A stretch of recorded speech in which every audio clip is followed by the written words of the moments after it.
same partner.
Uh-oh.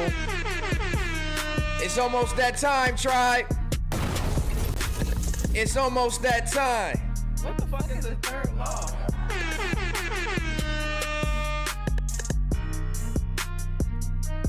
I need some threes in the chat.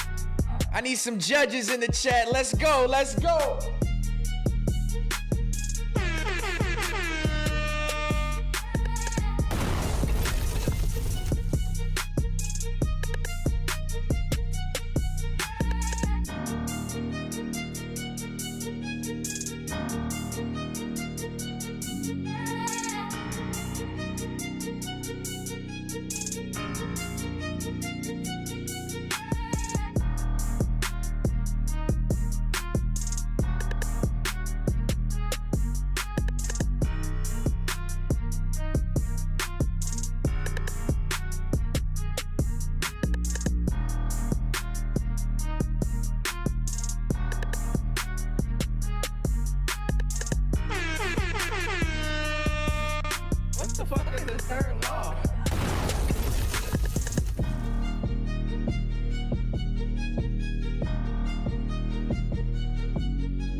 Let's fucking go, tribe. Make sure y'all like the stream. I'm just gonna ride out for a second. Yeah. Yeah. Yeah. And we back. And we back.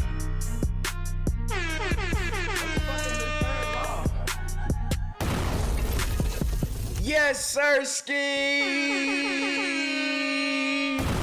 Yes, sir, ski.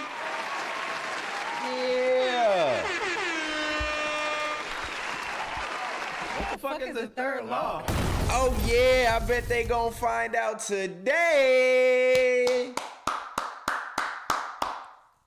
What is going on, my good people, my good people? Welcome back. It has been a long time coming. As you can see, things look slightly different tonight. Slightly different. Same me. Same live vibe. Same chat interaction. But it's a little bit different this evening. Just a little bit. As y'all can see, we are not set up in the wide view. We up close and personal tonight. And as I promised y'all, I'm geeked because I promised I will be here Wednesday. And sure enough, I'm here on Wednesday. So W's for me just for that alone. I'm feeling good about it. But tonight is different. As y'all can see right here, we are back with the third law. What the fuck is the third law? What the fuck is the third law? What the fuck is the third law? They gonna find out tonight. But let me go ahead and set the record straight. Tonight's third law is a little bit different than maybe what y'all used to. Not maybe, a lot different than what y'all used to. First and foremost, shout out to everybody who has joined my chat right now. It is 30 people in here and we just getting started, so I appreciate y'all for taking the time to click that link, whether it came from Instagram, whether it came from your YouTube update, however it came, your presence is appreciated. It seems like it's a lot of my day ones in here. Visionary Star, Who, ZH5SZ, 2026 Grind Time. What's up, my boy? Appreciate you checking in. Let me open this chat a little bit wider. Piggy Hendricks, what's going down? Stoner Committee, I see you with the threes. Blind to the BS, my mods. Yeah, Kundali 245, Dishonors World. He said it right. For every action, there's an equal and opposite reaction. And that's what tonight's stream is. Now, I've been promising this stream, this type of stream for almost a year now. I introduced Third Law back at the end of February of 2025. So we are coming up on almost a year that Third Law has been introduced to the people. A lot of y'all may remember Third Law was a little irrational, a little over the top, a little exaggerated, and a little loud and angry and aggressive. But I had to find a way to switch that up to where I could continue to use Third Law without it having to be drama focused. Because my first 10 episodes, by the way, this is the 11th episode of Third Law. This is the 11th episode of Third Law, but technically, since it's a new vibe, it is the first episode of the new addition to Third Law. So as I was mentioning, I wanted to bring Third Law back now for probably about 8 months, maybe a little longer. I just wanted to make sure I had the right idea and direction for it. And I think I got it now. I've tailored it to be a more interactive reactionary stream where we can sit and watch content together. We can react to it together. You guys can give y'all input. I can, give my live reactions to videos. So I want it to be interactive. I'm gonna make it to where you guys are able to submit videos to me of things that y'all want me to react to. So I'm gonna end up opening the Discord back up. My DMs are open, of course, where y'all be able to click in to my DMs and send me videos that y'all want to watch. But if you're tuning in for the mark out, pack outs, That's not happening, unfortunately. Well, actually, not unfortunately. It's actually a good thing for us and for me. So I'm going to try to separate these. Third law is going to be a reactionary screen. As my boy just said in the chat, y'all know what the third law means. If you don't, it's for every action, there's an equal and opposite reaction. So it was perfect for what I was doing prior, but I tailored it. It took me some time. I was being lazy, trying to figure out how I wanted to do it, but I figured it out.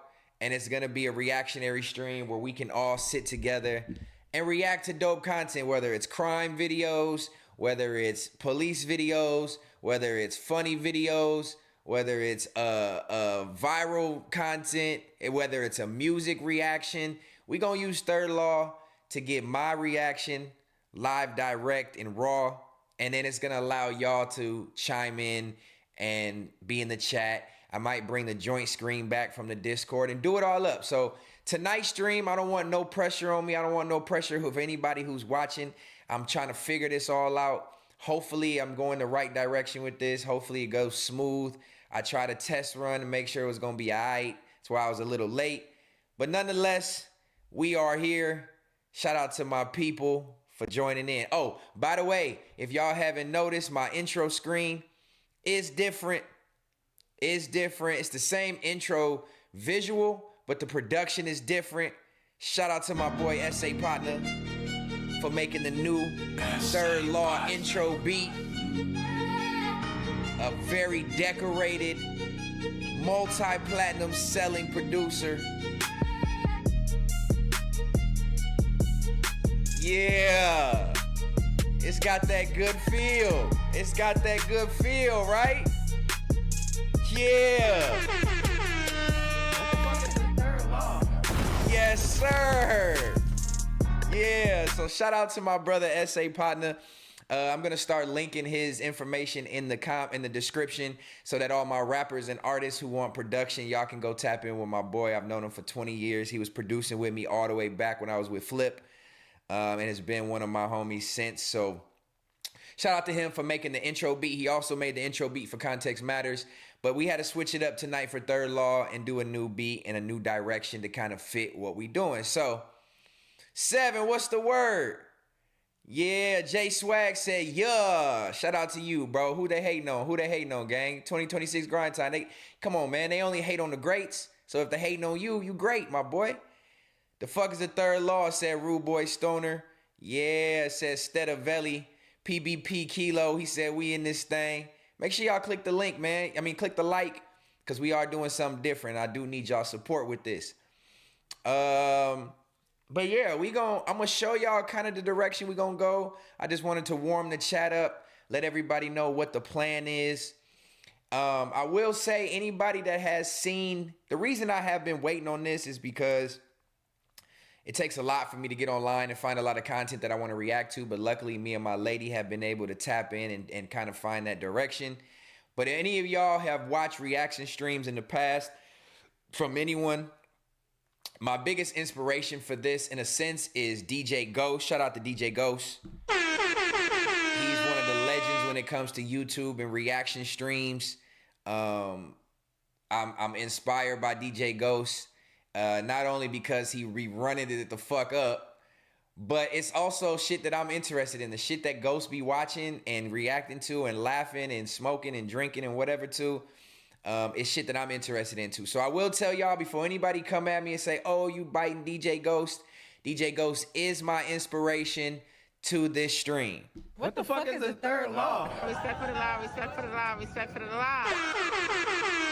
DJ Ghost is my inspiration for this stream. We're going to have some new sound buttons for Third Law. Again, this is just, we getting our feet wet in this realm of things. So shout out to the 45 people who tuned in on this good late night. We gonna have fun with this, man. We gonna have fun with this. Trying to think any other thing I need to talk about before I get into what we doing tonight. Anything else I need to discuss or deliver?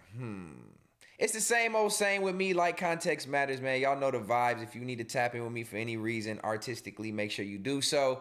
And again, I just want to ask everybody, once we get started with this and y'all see how we do it, hold me accountable. Send me videos and crazy things to react to.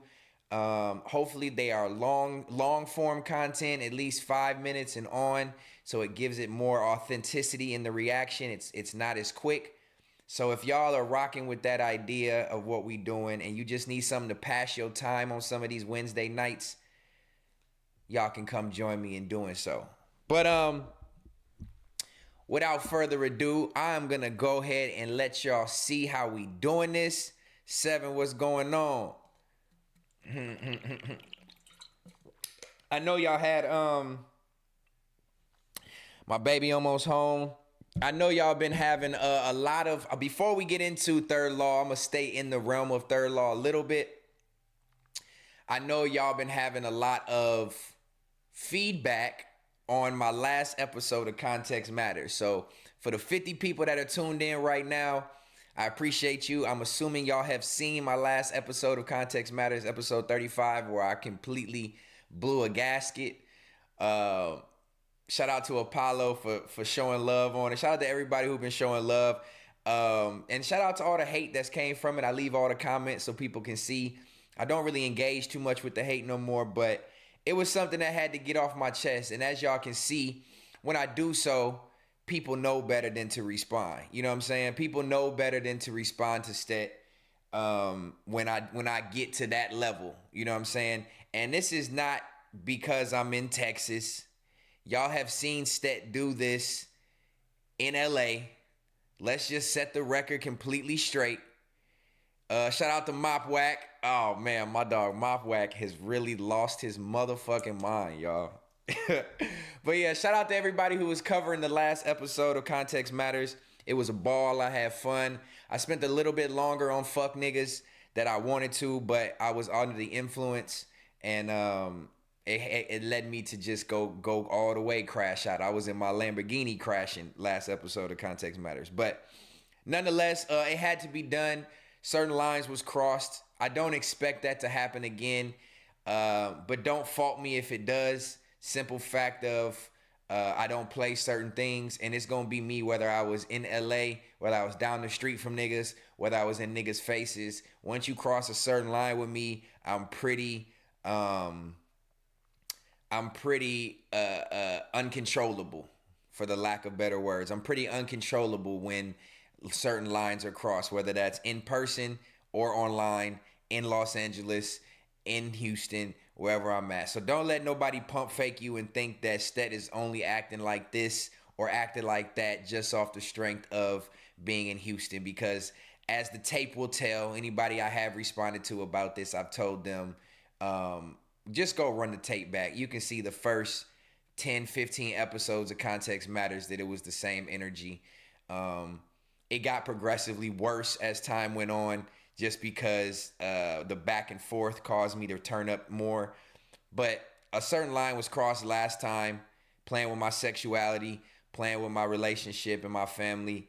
Yeah, I don't play that. So that's the Stet that y'all got. Hopefully y'all enjoyed it and don't expect it all the time, because as y'all can see, those two bitch ass niggas didn't choose to respond. From what I've seen, at least, I don't watch nothing that they do unless it's sent to me. So unless y'all seen something that I didn't see, niggas chose to watch they fucking mouths as they should have, and bite their tongue and not even address it. I did see Duno bring it up on Apollo, and he said he was gonna go watch it. I didn't get a clip of him bringing it up today, so I don't know if he did, but I'm sure the precedent is set in those buildings. Let's not talk about Stet, because you don't want to put light on something that's already shining. You feel me? So don't be looking forward to it. Let me check in with my chat real quick before we get into what we about to get into. I hope y'all ready for a good reaction stream tonight. And yeah, we gonna rock out together, man. Y'all can come and go. Y'all can stay. Y'all can interact. Y'all can give feedback. Whatever y'all want to do, just know I'm here, and I appreciate y'all presence. Let's see. Let me tap in with my tribe. Who am I missing? Who did I miss so far? Lila26, what's going on? Jay Swags, I see you. Visionary Star, Dishonors World. Let me see. Who else we got? Spliff Demon Zoo. He said, what happened now, man? Who was talking reckless? See, a lot of people are expecting Third Law to be the reckless thing, and that's what I'm trying to tell y'all now, that we switching it up. We switching it up. We ain't gonna be too reckless. Let's see. Who am I missing? Spliff Demon. Yeah, ain't nobody talking reckless. Not that I heard. I feel like niggas have already learned their lesson.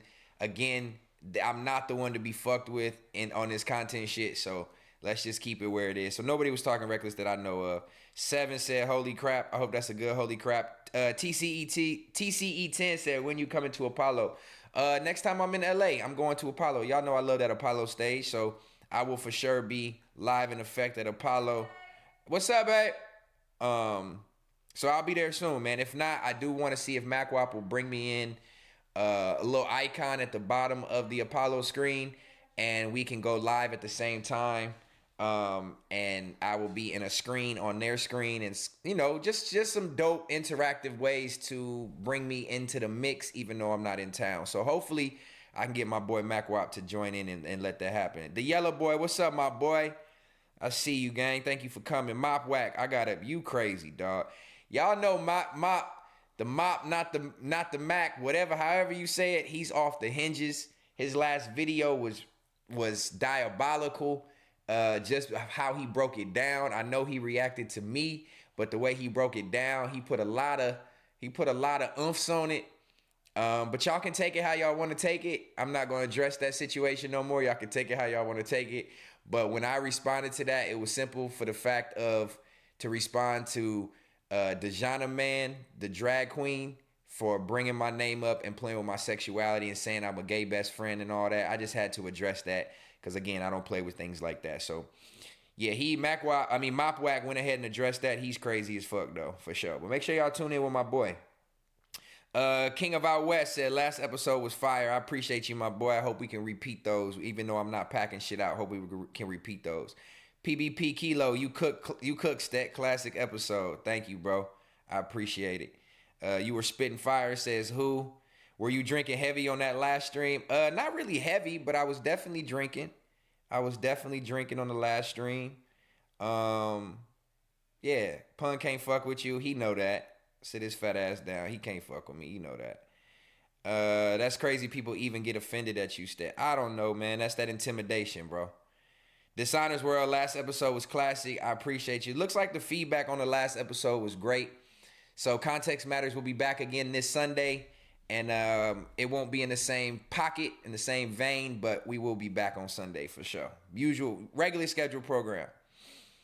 Punter AD said you a bitch last time. Joshua, I didn't hear that, but, you know, anybody can say anything. Go in again today. Enjoyed the clips on Reddit. I'm surprised they kept the clips up on Reddit. I ain't even gonna lie to y'all, tribe. I just knew that Manzers and Sticks and the rest of them people, whoever controlled the Reddit mods, they was gonna delete it, but they let it stay. They let it rock. So thank you for not being biased and letting the truth be in the pudding. They better keep your name out they dick suckers on God in heaven. Let's see. Stet that Stet said pro Neek Tony. I'm gonna definitely Stet that Stet. Bro, turning up on a YouTube stream does not mean you are tough. Where they do that at?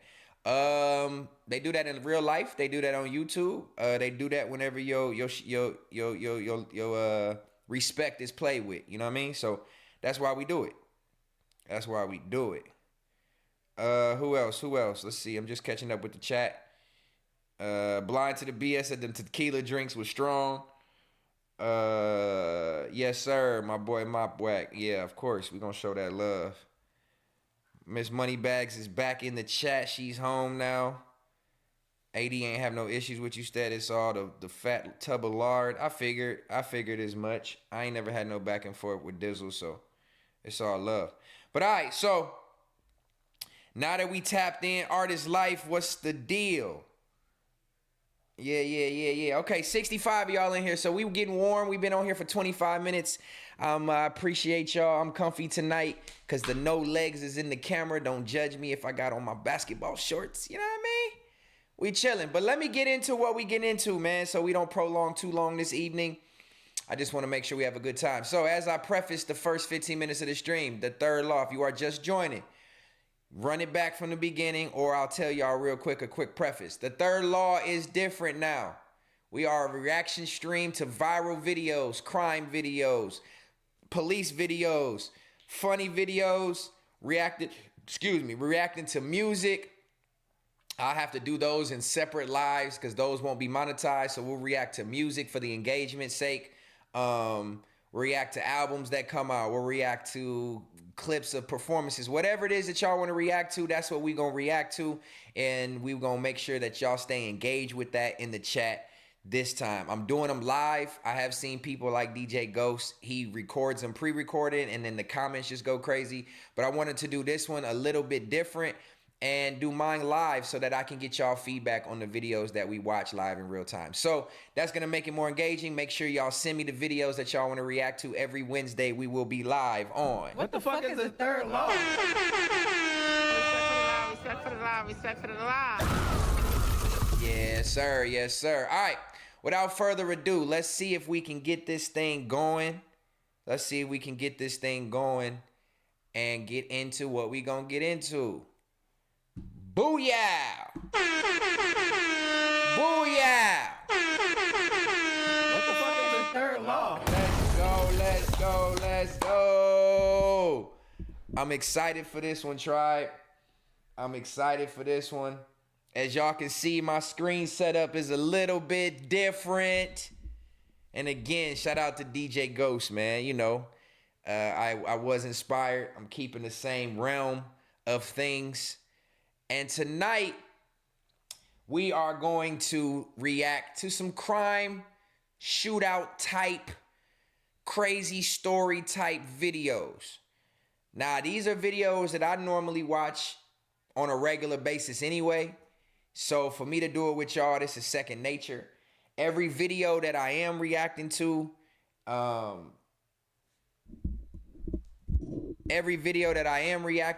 have not watched. So this is going to be completely raw and uncut.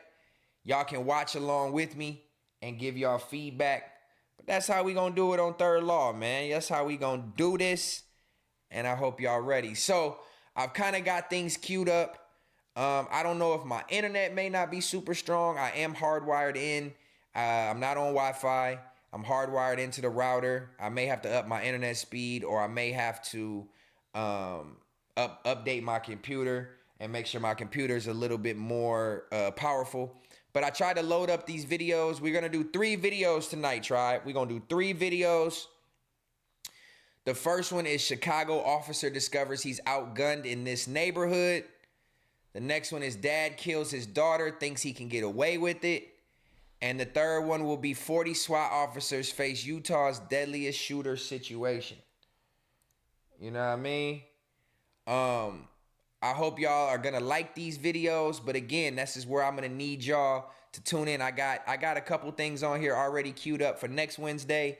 But again, if y'all send me certain things specifically on YouTube, I'm gonna add them right into this list.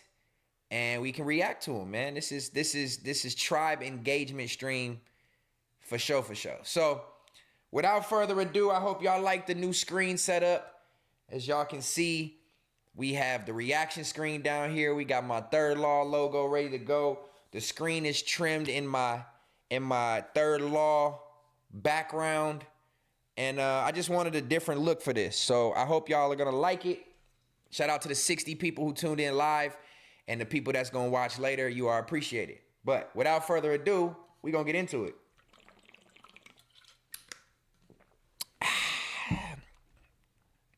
You know what I mean? Hold on, let me go back here real quick. As y'all can see, this is what it's going to look like when we're not on the screen. And let me get this one queued up. I hope it's ready to go.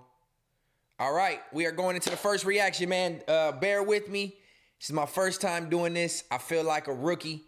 But I'm pretty much a natural in everything I do. So we going to get into this first one. The first stream is called the first reaction video.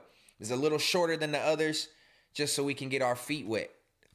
This one is entitled, Chicago Officer Discovers He's Outgunned in This Neighborhood. And anybody who knows anything about Chicago, y'all know it's reckless, it's wild, like literally the Wild Wild West. When it comes to the YNs with gunplay and switches and shooting at police. Chicago is notorious for gun violence. I don't know what it is this year, but typically Chicago is leading the nation in homicides and gun violence, especially amongst the youth. You got 8, 9, 10-year-olds out there carrying pistols. So I expect this to be a little crazy, but if it involves a police officer, we know these niggas was wilding. So let's get into it, man. Let's see how this goes. Make sure y'all click that like, please. Let's stay engaged. If you are watching, the chat is appreciated. If you engage in the chat, it will help me get some stuff from y'all. And yeah, man, let me get y'all opinion on some of these things, man. Let me get y'all opinion. All right, let's get into it. On May 31st, 2023, at approximately 7:15 p.m., an off-duty Chicago PD officer named Quan Spencer pulled up to a dumpster blocking an alleyway on West Maypole while driving his personal vehicle. The investigation indicates that preliminary information received on the scene indicated that after moving the dumpster, Officer Spencer was fired upon, prompting him to run back to his vehicle and return fire. However, third-party footage shows a different story entirely.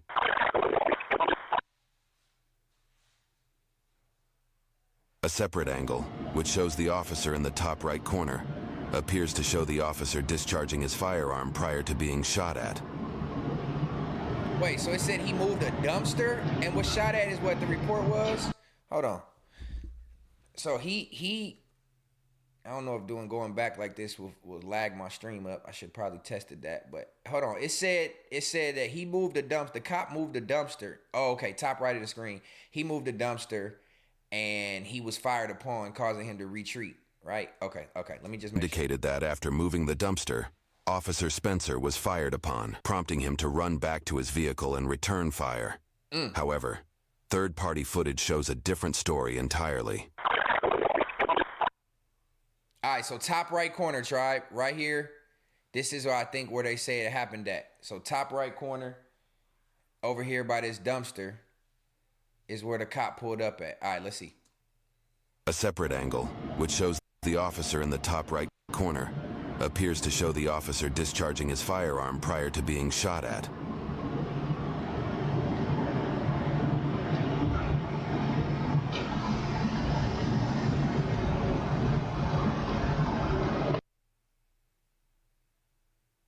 As soon as the officer fires the initial shot, multiple individuals scurry to cover, and they have no way to know he is an off-duty police officer. Them niggas came out the woodworks.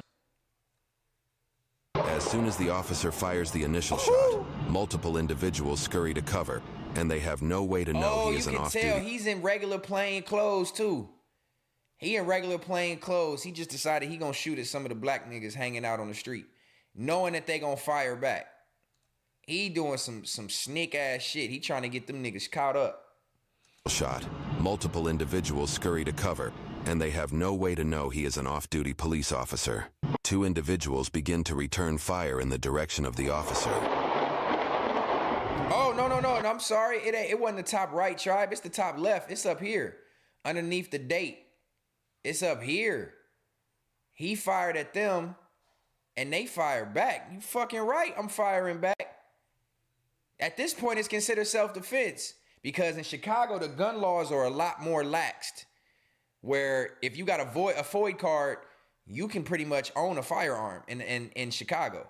So that's why not only are they so easy to come by, but you got to expect everybody is toting out there. So he come in plain clothes and shoot at them. What is this nigga expecting? He should have had one total firearm, one shots fired. Okay, they got a shot count. Okay, let's see. But it's top left. Y'all can't really see it behind the date, but it's top left. Have no way to know he is an off-duty police officer. Two individuals begin to return fire in the direction of the officer. And he ain't even moving. Damn. Hold on, y'all see how slow he was walking while getting shot at? To return fire in the direction of the officer.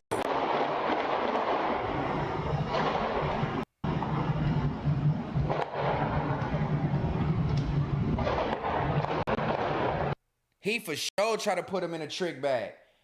He for sure tried to put him in a trick bag because he knew they was going to fire back. So I'm assuming if he's drunk out of his mind or he's trying to get them, he's trying to like set them up to be like, more police come, take them to jail. They got possession of weapons, whatever. But at this point, this is self-defense. So 3 people have shot with 16 total shots. You got niggas creeping up on the right. Oh, they trying to ice him.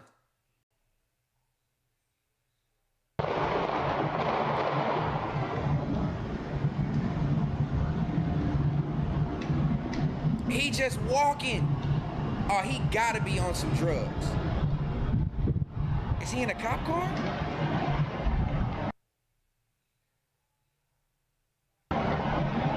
He gotta be off something.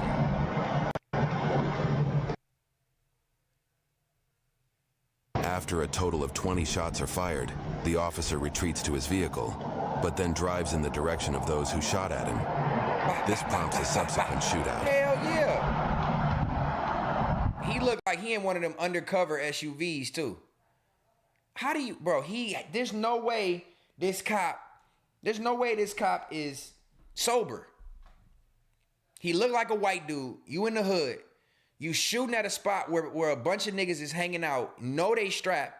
You walk up, shoot once or twice. You get 20 shots fired back. You walking back to the car. You walk in. He didn't run at all. And then you drive off in the direction of where the gunshots is coming from. He tried to die. This was a suicide mission. Ooh, y'all see the spark on the wall? Watch. Oh, they was trying to lay him out. In a press release published a month later, COPA stated that, after further review of third-party video, it is unclear and has not yet been determined that the officer was fired upon first. A 911 call placed... Why is it like that, Tribe? Why is it that when it's clear evidence, when police activity is reviewed, they always say it's not conclusive evidence? It's not clear of what really occurred. Nigga, it's fucking clear. That's what he just said. He said after further review, it wasn't clear that the officer was fired first. They just fucking showed it. Them niggas was out there chilling on their own and didn't start. They scattered first, which means they were scared. The white cop was just standing there. A month later, COPA stated that, after further review of third-party video, it is unclear and has not yet been determined that the officer was fired upon first. A 911 call, placed by Officer Spencer minutes after the shooting, offers some insight into what transpired. Hey, what's up? I'm a police officer. I just got shot by these gangbangers. What's the location? Oh, hell no. I knew it, Tribe. I knew it, bruh. And he low-key sound like he was black for a second, but when you say gangbangers, that make me think you white. So he called the cops and told them he just got shot at or shot. Get the fuck out of here. Some insight into what transpired. Hey, what's up? I'm a police officer. I just got shot by these gangbangers. What's the Gangbangers. location? The location is Maypole and Levitt. Oh, no, it's he's white. block west. I'm not sure. He white. Stay on the line, sir. Hold on. What's up? Wait, and then that's how you know there's some fuck shit.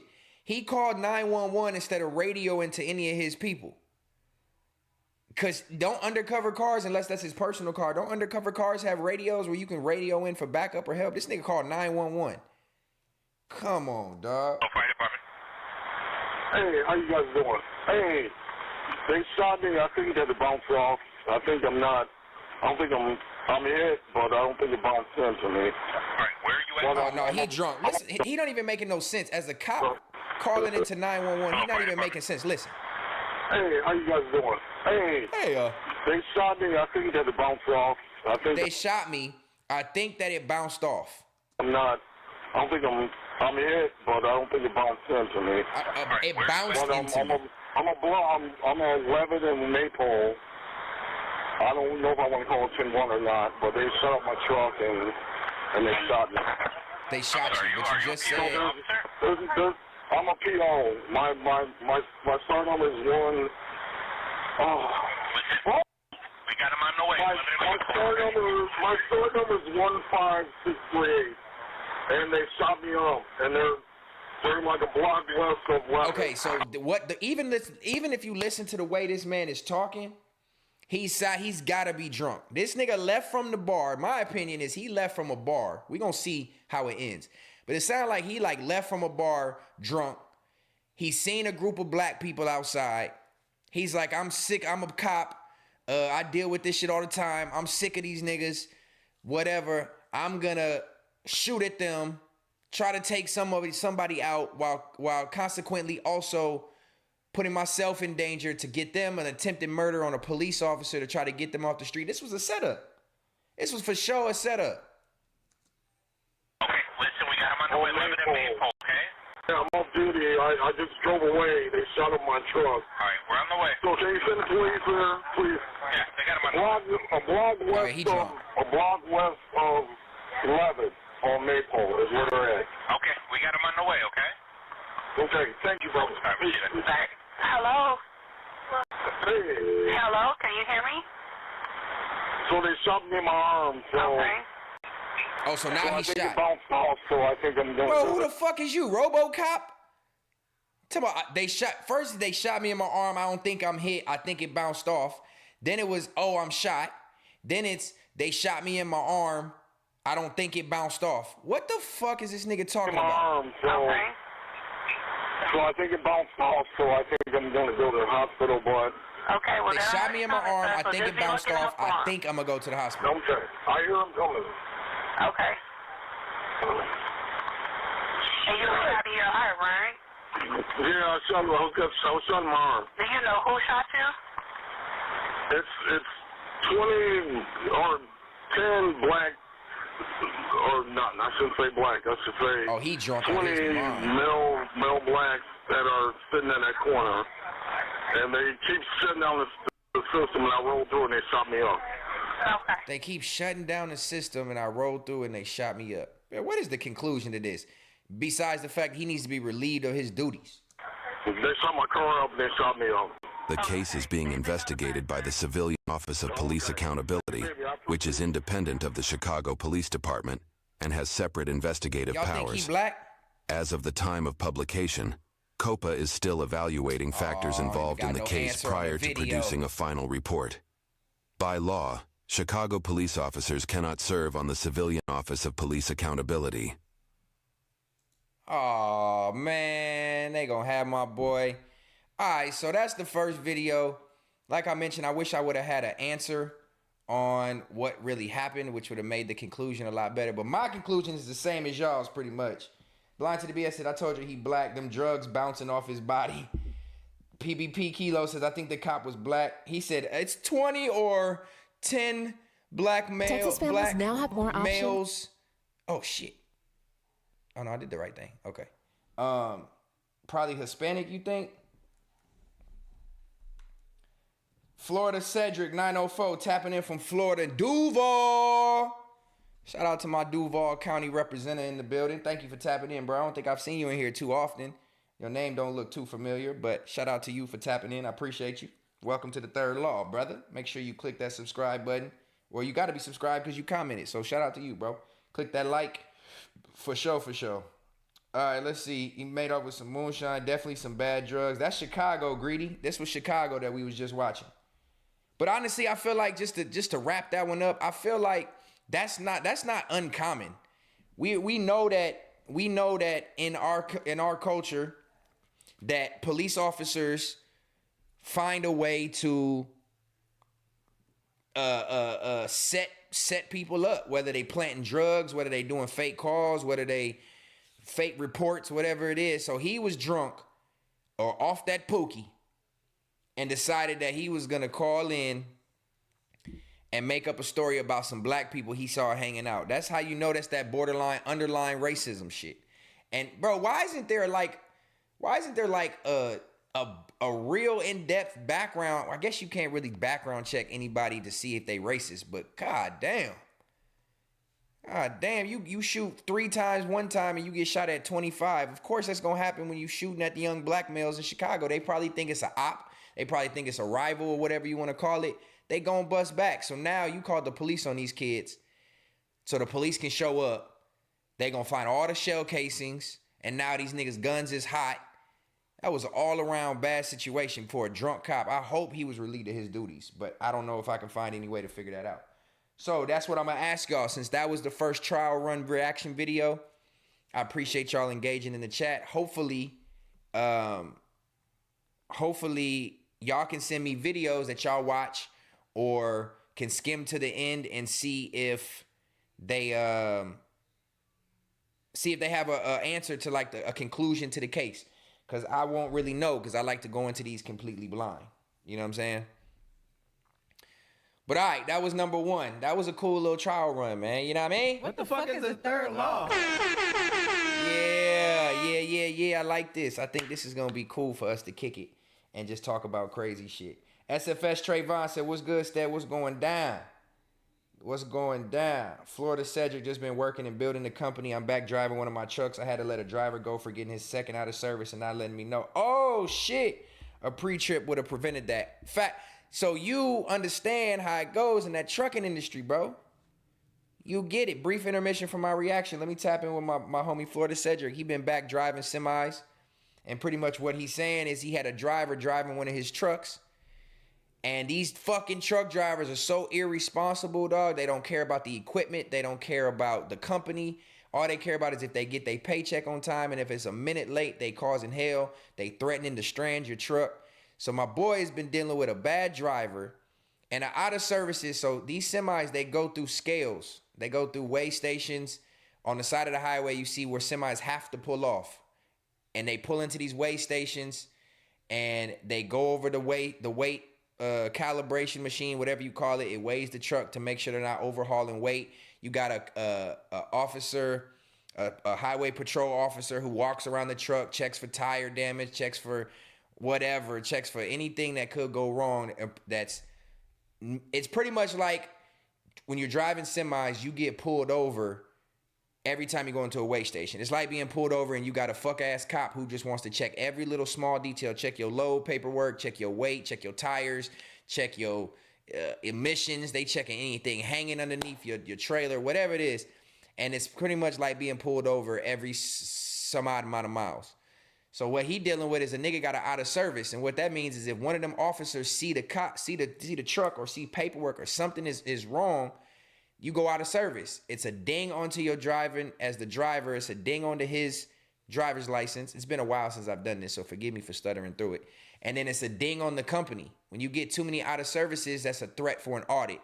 And when you can get audited by whoever the trucking authority, whatever you call them, you can get audited and get your company shut down. You can be fined. You can have all these different issues. So I feel you, my nigga. As you can tell, I went into that whole spiel because I got history of dealing with that. And these drivers fucking suck, bro. They suck. They suck for sure. So salute to you, bro. He said he been back in his truck driving. I appreciate you tapping in with me while you driving or whatever you got going. Welcome back, gang. All right. I pay my drivers 30% of the load, and I never had a driver quit on me in 4 years. Yeah, that's good. That's good. That's good. But if you got bad equipment, they want to quit. Equipment break down. They broke down for a day or two. They don't want to stay in the hotel. They don't want to stay in the sleeper. They just, man, you got to vet your drivers. You got good drivers if you never had a driver quit on you in 4 years, gang. 30% of the load is good, too. I was paying at the highest, I was paying 70 cents a mile. A lot of them averaged around 65 cents a mile. So, I got relatives that drive trucks. On everything, I worked at Yellow for 10 years. Them drivers was crazy. Drug heads, prostitute addicted. Bro, them drivers is crazy. You worked at Yellow. My dad retired from Yellow. He drove for Yellow for 30 years, bro. Yellow Freight. But all right, we're going to get into it. Shout out to the 50 people tapped in on this good late night. I do appreciate y'all. I didn't expect 50 people. I'm not going to lie. I expected this to be a lot less. But shout out to y'all who tuned in on this good reaction stream. Third Law is back. Make sure you tell a friend to tell a friend. Click that like button. Click that subscribe if you haven't. Let's engage in the chat. Send me videos you want me to react to, and we're going to do it. We're going to get into this next one. Dad kills his daughter and thinks he can get away with it. Now, the title alone caught me as to why I selected this video. I don't know what's going on in the video. nothing at all. This one is 30 minutes. So I'm gonna try not to pause it as many times and give my commentary. I did that on the last one because it was only a 5-minute video, and I want to make sure it had some context and some flow to it. This one we're gonna let play probably a little bit more unless I feel like I need to interject. Y'all interject. Let me know what y'all think as we get this one going. Dad kills his daughter and thinks he can get away with it. Let's do it. Go to sleep with that? Like, what the? It's 9:30 and she's nowhere. Oh yeah, this is like documentary style. Let's go. Let's go, baby. So when was the last time you saw her? She was in the house. Yeah, when was the last time you saw her? 9:30. This Elijah, don't spoil it if you've seen it. Don't Henry spoil Dinkins. Police are questioning him after a report of a missing 10-year-old girl named Breasia Terrell. She had been spending the night with her brother DL and her father figure Henry, and by morning, she was gone.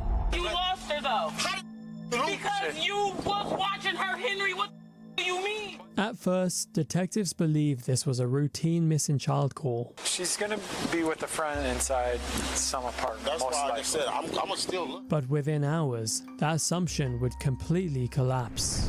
Henry, you don't know where your daughter is, you don't know your address, and you don't know your phone number. For real, I'm finna So, give it to you buddy. now. As the investigation continued, he already starting off detectives would shaky. uncover disturbing security footage. What is Mr. Dinkins doing at this point in time? He's placing 2 bottles of Clorox bleach into his cart. And a Bro, trail of you can't do nothing no more, man.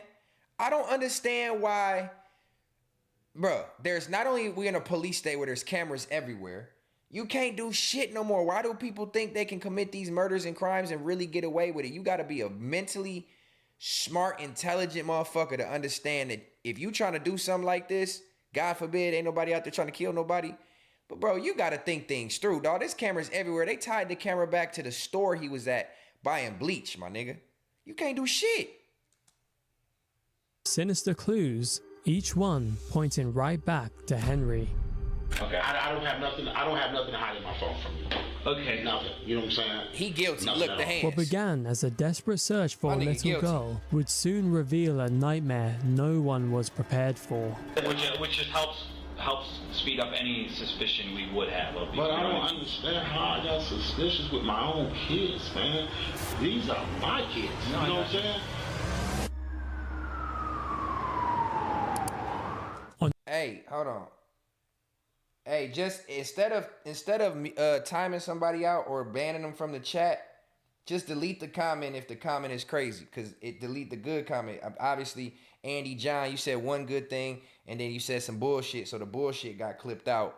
So yeah, just make sure that, you know, if you, any mods, make sure y'all just delete the comment if the comment is bullshit. Let them rock until they just keep it going. You know what I mean? Let's give some grace to the chat. And do all that whole shit. Somebody said gotta get creative. Greedy is crazy. You gotta get creative with the murder. You out of pocket, gang. They got cameras in the self-checkout line. Man, bro, you better leave your phone at home. You better leave town and go buy this shit. You gotta figure out a way to do it better, bro. He did it, huh, Stet? He definitely looked guilty. Look at his do-rag. That's funny, bro. When the nigga start putting his hands up like this, he did it. I don't care what nobody say. July 10th, 2020, in Davenport, Iowa, 10-year-old Breasia Terrell was reported missing. The night before, she and her 8-year-old brother DL had stayed at the apartment of DL's father, Henry Dinkins. By morning, Breasia was gone. Her mother, Aisha Langford, called police around 9:30 a.m., desperate for answers. What began as a routine missing child report would soon unravel into one of the darkest investigations Davenport had ever seen. What's up, Henry? So when was the last time you saw her? She was in the house. Yeah, when was the last time you saw her? 9:30. Last night? 9:30. Okay. Okay. With him. Okay. When was the last time you saw her? He too calm. She was in the bed? Yeah. When you went to bed last night? Okay. This is crazy, man. This is like, you know what I'm saying? I know she hysterical, big brother. Yeah. D-I-N. K-I-N-S. How you that calm and your daughter is missing? I'm losing my motherfucking marbles, dog. I'm pacing, panicking, crying. I'm on the phone. I'm losing my mind. I don't even have kids, but I could just imagine if my kid is missing. Ain't no way I'm coming out this calm. Yeah, 9:30, 10 o'clock last night I saw her. Yeah, this is fucking crazy. Bro, he not sure. The nigga said he looked guilty just based off the do-rag. August 2nd, 72. Appreciate you, Vinny. Get your studies your home on. Address? No. What's your address? It's down by Boston Carino. Just the guy. Yeah, I just know that. I don't know your address? I don't know the full address. Do you know your phone number? What? My house is down by something, something, something. You don't know the address? No, I don't know the address. Nigga. The world's dumbest criminals, gang. Hell no, I don't know that either. I swear to God, I don't. Henry, you don't know where your daughter is, you don't know your address, and you don't know your phone number. For real, I'm finna give it to you now. The cop already think this man guilty. The cop already think he guilty, bro. These cops have practiced this shit. They know better. Boy,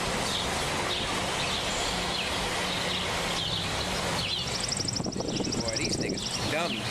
You think I'll be lying, but... Well, no, it's just, it's kind of... I don't call myself. I know, but you gotta know your number. You gotta know your address. I don't... So this is your girlfriend's address here? This is good for it. Okay. Okay, here go my phone right here. From the moment Vinny, you coulda officers let that begin rock. questioning Henry, something let that feels comment off. rock. He can't remember his own address, or even his own phone number. When detectives press for details about Briasia, his answers grow vaguer, like a man searching for the right lie. Okay, what was she last wearing? In the bed. What you have on, some shorts? What color? I don't remember. I mean, I'm not going to lie to you. What's her height and weight? Look, when a nigga keeps saying I'm not gonna lie to you, he lying. Okay. She's a little taller. When a nigga say I'm not gonna lie to you, gang, he is lying. Especially when he say it over and over and over. Now, if you ending what you saying, say I'm not lying, nigga, I don't speak no cap, that's different. But everything he been saying, I'm not gonna lie to you. You think I'm lying? I ain't gonna lie to you. I don't know, nigga, you guilty. Okay, what's her hair look like? She had dreads. Long. Dreads, yeah. Long and dreads hair? Yep. Like shoulder length or down. Middle of the back? Down. Okay. Mid-back, dreads. Right? Is that how we would label that? Yes. And you guys don't have alarms or anything on your doors if the door's open? No. Okay.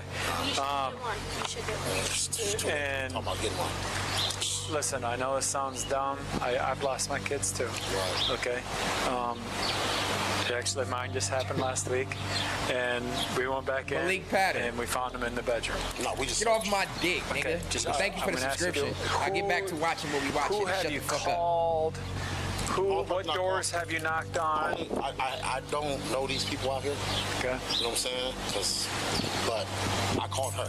Yep. You know what I'm saying? Okay. Wait. Did I miss it to the point where he said he didn't know his address, but she went missing from his home and he called the police from somewhere else? Because if not, your address will be in this neighborhood right here. Maybe I missed that.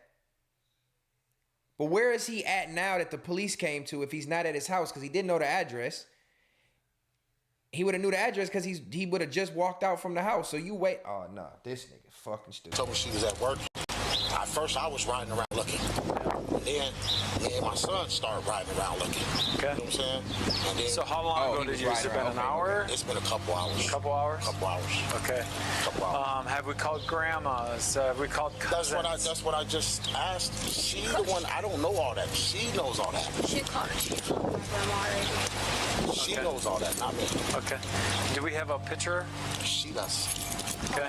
Yeah. He don't got shit. She got the picture, bro. It's clear to officers that Henry You don't even got Dinkins a isn't picture of the acting like daughter? a worried parent. Hours have passed, and he hasn't knocked on a single door or asked for help. Now detectives turn to Aisha, Briasia's mother and Henry's ex-girlfriend, hoping she can explain what he won't. He need a picture of her. You don't got a picture of your daughter? You don't have nothing with you right now. Okay, that's and fine. You don't either? Have we what called, kind of family is this? Family. I've called everybody. I have my uncle out riding around. My mom's on her way out here. My friend's on their way out here. We've been everywhere. And And she's gonna be with a friend inside some apartment. That's most why likely. I said I'm gonna still look. Okay. We don't know anybody out here. That's the thing. Okay. She would have never. She would have never. First of all, she would have never woke up at 8 o'clock in the morning, and she would have never. No phone pictures. He ain't worried nothing. That ain't what I said. I never said. Guys, this isn't the time to fight. Exactly. I don't give a about you walking. You lost her though. Oh, that ponytail is out of pocket. I know that's just out of pocket for me to say, but goddamn, look at her hair. She got a fade in the back and a ponytail up the side. What? Oh man, she deserved to crash out on this nigga because look at her hair. She hate life. Look at this shit. About you walking. You lost her though. Because you was watching her, Henry. What do you mean? But hey, I'm gone, sir. Come on, D. listen to me. Well, you guys gotta come together right now. This isn't a time to fight about it, okay? So, well, hey, if you, how am And I she supposed get in the to- car, What do you that's- want me to do? And she leaving? She stepped on me. You know I mean, I got no picture. I got no. What do you want me to do? What am I supposed to do? Right. I get it, I can do is Henry. look. I get it. I get All I it. can do is look. I get it, Henry.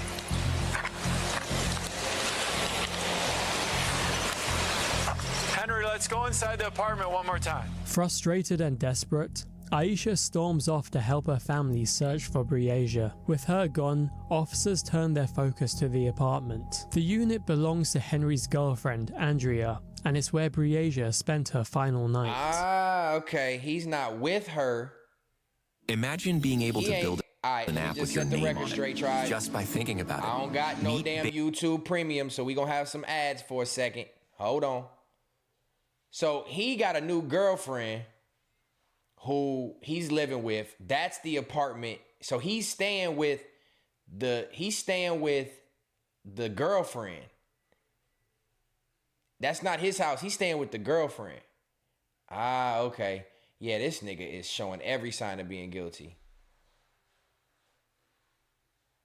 Damn, why this shit doing this?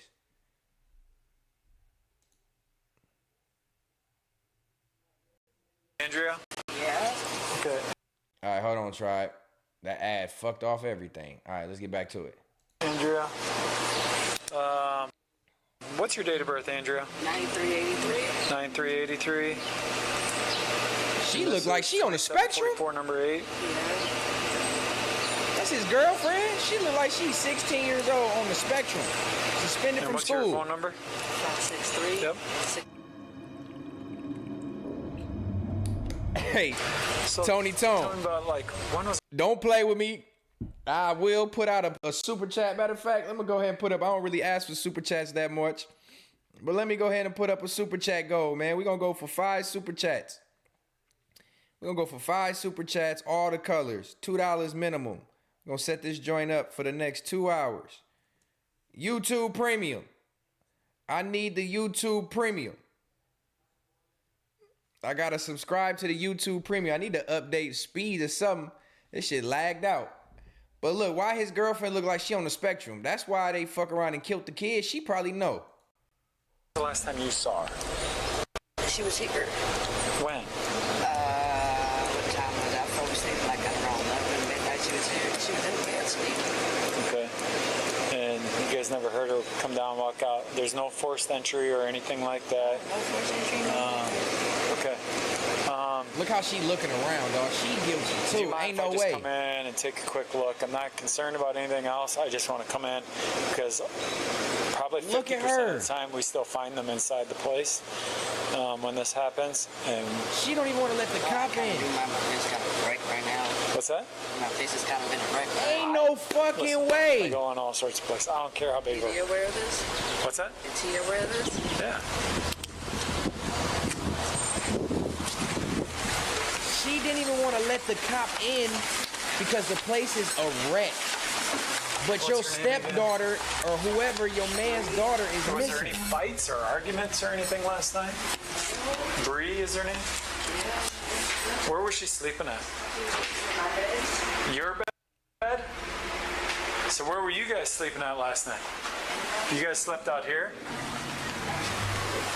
So she would have had to walk past you to get out the house.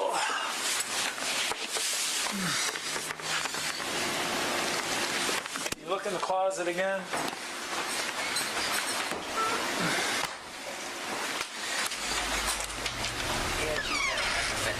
Huh? And she gonna say, is he aware of this? She know he did something. She got a tall tee on.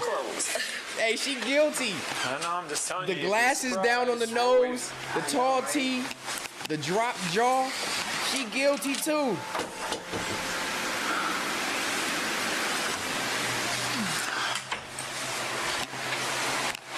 So she was sleeping in the bed with her brother? Mm-hmm. And you guys slept out here? Bro, y'all's story is terrible. This story is terrible. So the kid would have had to get past y'all to get out the house. What time did you guys wake up? Now, I was still asleep. I don't know what time everybody else got up.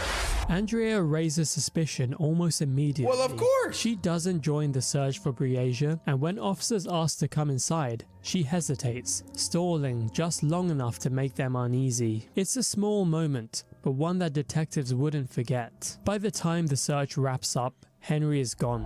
When he finally appears at the station, detectives notice he's wearing the same outfit, Wait. except for his shoes. So Henry didn't even go in the house with the cop of his girlfriend's house. Henry didn't even go in his girlfriend's house with the cop.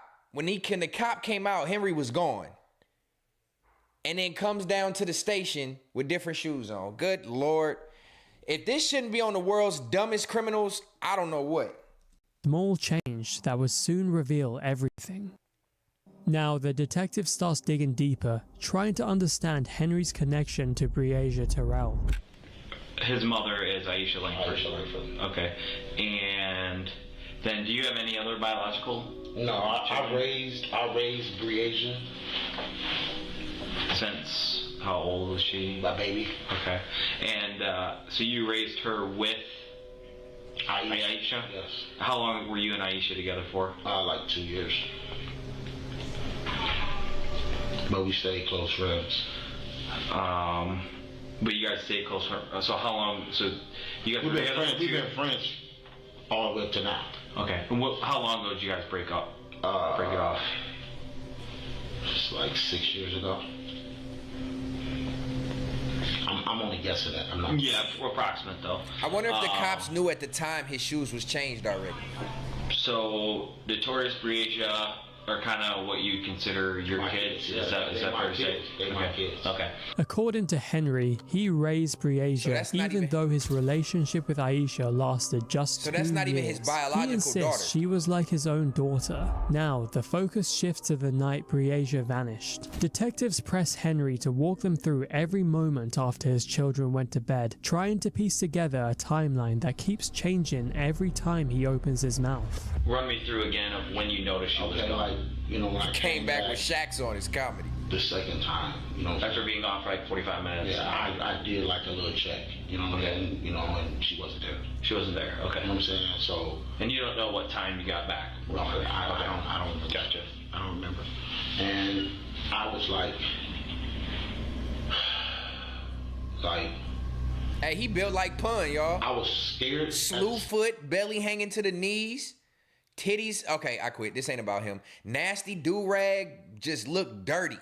I quit. You know what I'm saying? Like, wow, what the f is going on? You know what I mean? But I didn't think it was like this serious. You know what I'm saying? I really was like confused. Okay. And so you get back, and then can we put a time frame in between at least? Like, are we talking like 10 to 11 at night? Or are we talking like after hours? It was like, probably after hours. It was probably like closer. I don't remember the time. I'm not gonna. 12 to 2. I didn't even. The reason why I don't remember the time is because I didn't have my phone. Gotcha. Where was your phone at? It was sitting right there on the table, and What do you mean sitting right there on the table? It was sitting right there. Well, not on the table. I think it was sitting on a ledge. In the apartment? In the apartment. But you were in the apartment, right? Yes. Okay. They be leading these niggas down when you left to go down to Little Vince's. Little Vince's, okay. But then you got back. No, I got back. Okay. And then I left again. I left twice. And where did you leave for the second time, or what was that? I think I went to the quick shop. I think it's the same day. This is the same day.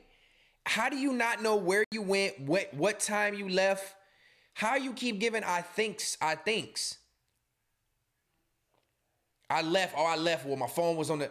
You don't even know, bro. Your daughter's, man. I can see being mentally like fucked up about it, but he's not even showing that. He don't even look distraught. So you're not distraught. So what is your excuse for not even having what you did in line? You are literally telling these detectives, they do this on a daily basis, that I'm guilty. You telling them without telling them. I think I went, nigga, you know you went to the fucking gas station. Quick shop on 53rd. Okay. See, I need, so easy to become let me a go ahead and get a super chat, Riverside. tribe. Because otherwise we're going to have these Riverside. ads. I got to get that YouTube Premium. Matter of fact, how does YouTube Premium work and how much is it? Somebody tell me. And about what time would that have been? That's what I'm saying, yellow boy. If I would have lost one of my dogs, I'd have been way more hysterical than this. Even though I look at them like my kids. But still, this one of your kids, human kids. You should recall, if you know you're not guilty, you can recall everything you did without saying, I think. Nigga don't know his address, don't know his phone number, don't know what time the kid was there, don't know when he left, don't know what store he went to, don't know what he had on. This nigga don't know last interaction, don't know the color of the shorts, don't got a picture of the girl. Nigga, just do this. At this point, just do this. Because you not helping your case whatsoever. All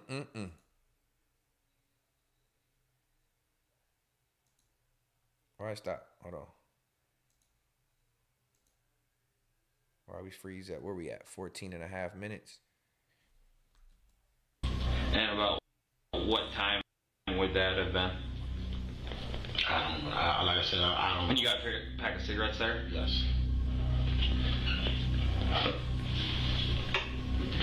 So, just so I have it straight, you went to Vince's, you come back. How long in between when you got? I'm trying to put the time frame together. I could be off, but I know where I went. Yeah, and that's what I'm just trying to figure out. And then, so you got back from Quick Shop with the cigarettes, and then what happened after that? Nothing. No, well, okay. So but then you got back. Then like I said, I got back. He know he's fucking caught up, dog. Okay, that's fine. We can move past that. All I know is, at one point or another, you noticed that Bree is not in the room.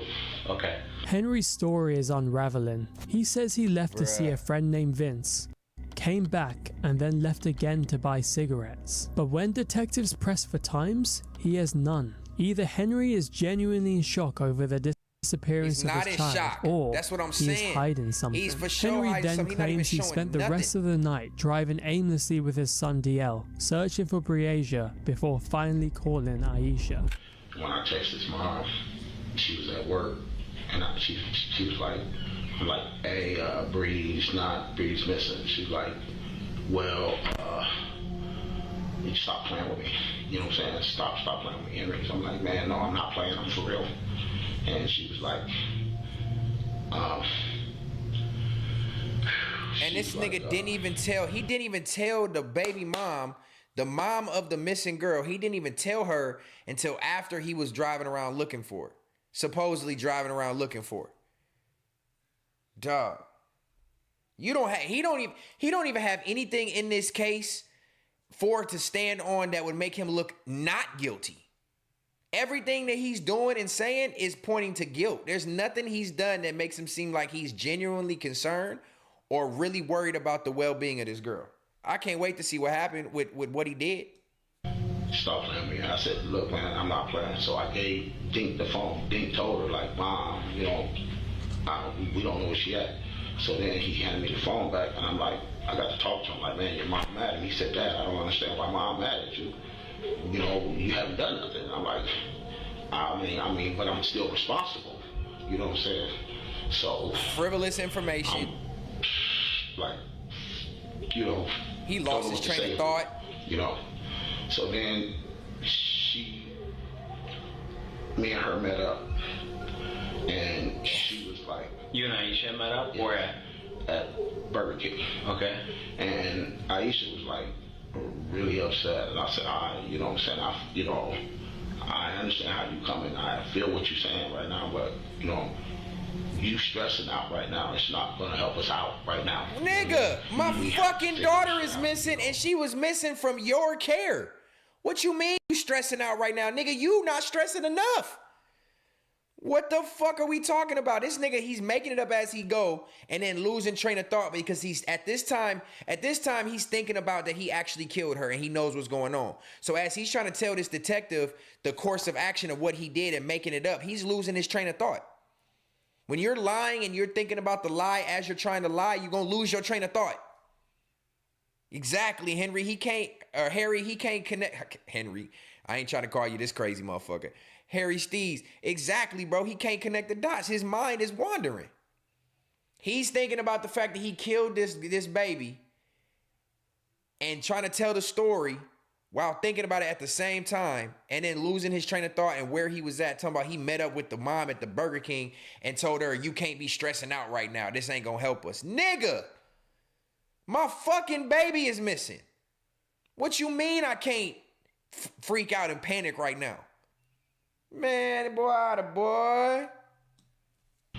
So I was like, well, you're responsible, you know, and it made me feel so bad because, you know, I am responsible. Visionary Star said, no, I can see him looking before telling the mom. I mean, yeah, because you want to cover up for, but look, we know he did it.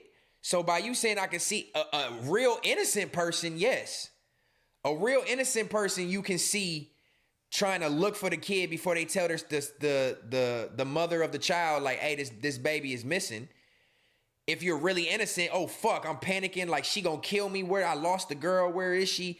Oh my God, let me look first before I tell her she's missing, and then I'm guilty of her going missing in my care. Yes, but this nigga guilty as fuck. So talking about I drove around, you should have called right away. You already know you did it. What are you prolonging it for? He trying to figure out what to do. This motherfucker all over the place. But I just, like I said, I was like lost. Didn't know what to say. I didn't know what to say to her. I was lost for words. I couldn't even talk to her really. And she was yelling and screaming. And then she said, I'm gonna call somebody to come out there to Andrea's apartment. I said, okay. You know what I'm saying? So we went out there. When the dude approached, you know what I'm saying? The dude as in? The officer. Okay. So did you call 911? No, she did. I told her I was going to go to the police station at first. She said, no, let's go to the apartment. You know what I'm saying? So I said, well, we can call at the apartment. You know what I'm saying? And Aisha was like, because first I'm thinking like, she ain't really missing. You know what I mean? Something, you know what I'm saying? Maybe something, I don't know. But what? Once it really set in that can't nobody find her, that's when it hit me. You know what I'm saying? Like, you know, she's missing. You know what I mean? So did you call 911 or did Aisha did? Man, this nigga here, bruh. I need YouTube Premium. Again, this is a trial run tonight as we waiting for this to kick back up. I want to thank everybody for rocking with me on this trial stream. We are switching up the third law. If you are just now tuned in wondering what the hell is going on, third law is different going forward. We are now doing reaction streams where we will react to any type of video y'all want to react to. Tonight is the first night, so we do got a few little hiccups, which will get better over time, but I appreciate the 45 of y'all that's been in here kicking it with me. There's a lot more people in here than I thought. I appreciate you dropping the threes in there, Vinny. I appreciate you, brother. I hope your class went well. Yeah, man, spread the word, man. Post on your story. We live. We're going to try to get this going up every Wednesday. Reaction videos, crazy videos, and we're going to have that good commentary. I'm appreciating y'all presence. Make sure y'all click the like one time. Make sure y'all subscribed. And yeah, man, context matters. If you're looking for that, we'll be back on Sunday. And we're going to get back to going live twice a week. God willing. God willing. Twice a week. Wednesday's reaction, so it's less pressure on the stream. Sunday, I can prepare for Sunday stream with Context Matters as usual. But yeah, I appreciate y'all. Let's get back into this. Oh, I need YouTube Premium. I don't know how much it costs. I don't know the details about it. I just know it's no ads. That will for sure help the smoothness of this. But again, this is trial. This is beta. This is episode 1 of this, technically. You know what I mean? Let's go. Oh, shit. I got the audio off. Report. According to Henry, he was on his way to the police station to file a missing person report, but detectives quickly learned that Henry was lying. Aisha was already driving there herself, only she passed Henry speeding through traffic in the opposite direction. I noticed Mr. Dinkins' Impala flying down the opposite way, making a really hard turn on, I think it's a left turn on Eastern. While Henry sat in the interview room, the search for Breasia Terrell was unfolding across Davenport. Officers canvassed the area, but by nightfall, there was still no trace of the 10-year-old girl. But that's a blessing. That's a blessing. So Thank you. we're going down to the station. So with everything, No, that's not hers. so Hours go there's by behind and she's the still scenes missing. type stuff. Okay, we're doing search warrants. We're doing pinging the phones. Okay. Okay. But we have his mobile home down there. The FBI is down there. Everybody is working on it, okay? It doesn't end, okay? I know, but it's 9:31 and I haven't heard from Oh her. my God, bro. Listen to the mom. This is how the dad should have been acting. You know what I'm saying? 7 says, I think it's $12.99 and it's not going to go on all your devices, just the one you pay for it on. Well, what the fuck? I mean, that ain't too horrible price-wise, $13, you know what I'm saying? We can make that up in Super Chat. Speaking of which, I ain't had no Super Chats tonight. Make sure y'all send a Super Chat. I haven't been asking for it this last month. I completely forgot it was a thing, to be honest with you. If y'all willing to donate to the stream, it will be appreciated, man. You know, like I always told y'all at the beginning of this shit, it's not really about the financial donations. As long as y'all rocking with me, that will help. Viewership, engagement will go up. But if you got a few dollars to spend, it sure would appreciate it. For me working on this hustle and giving y'all something to be entertained by this evening. I got a goal of 5 Super Chats tonight. Let's see if we can get 5 of them Super Chats, tribe. I appreciate you. But this is how you should be acting when your kid is missing. It's 9:31. She talking about the cops telling we working on it. We doing this, we doing that. You know, give us some time. Fuck that. It's 9:30 and I still haven't talked to my 10-year-old daughter.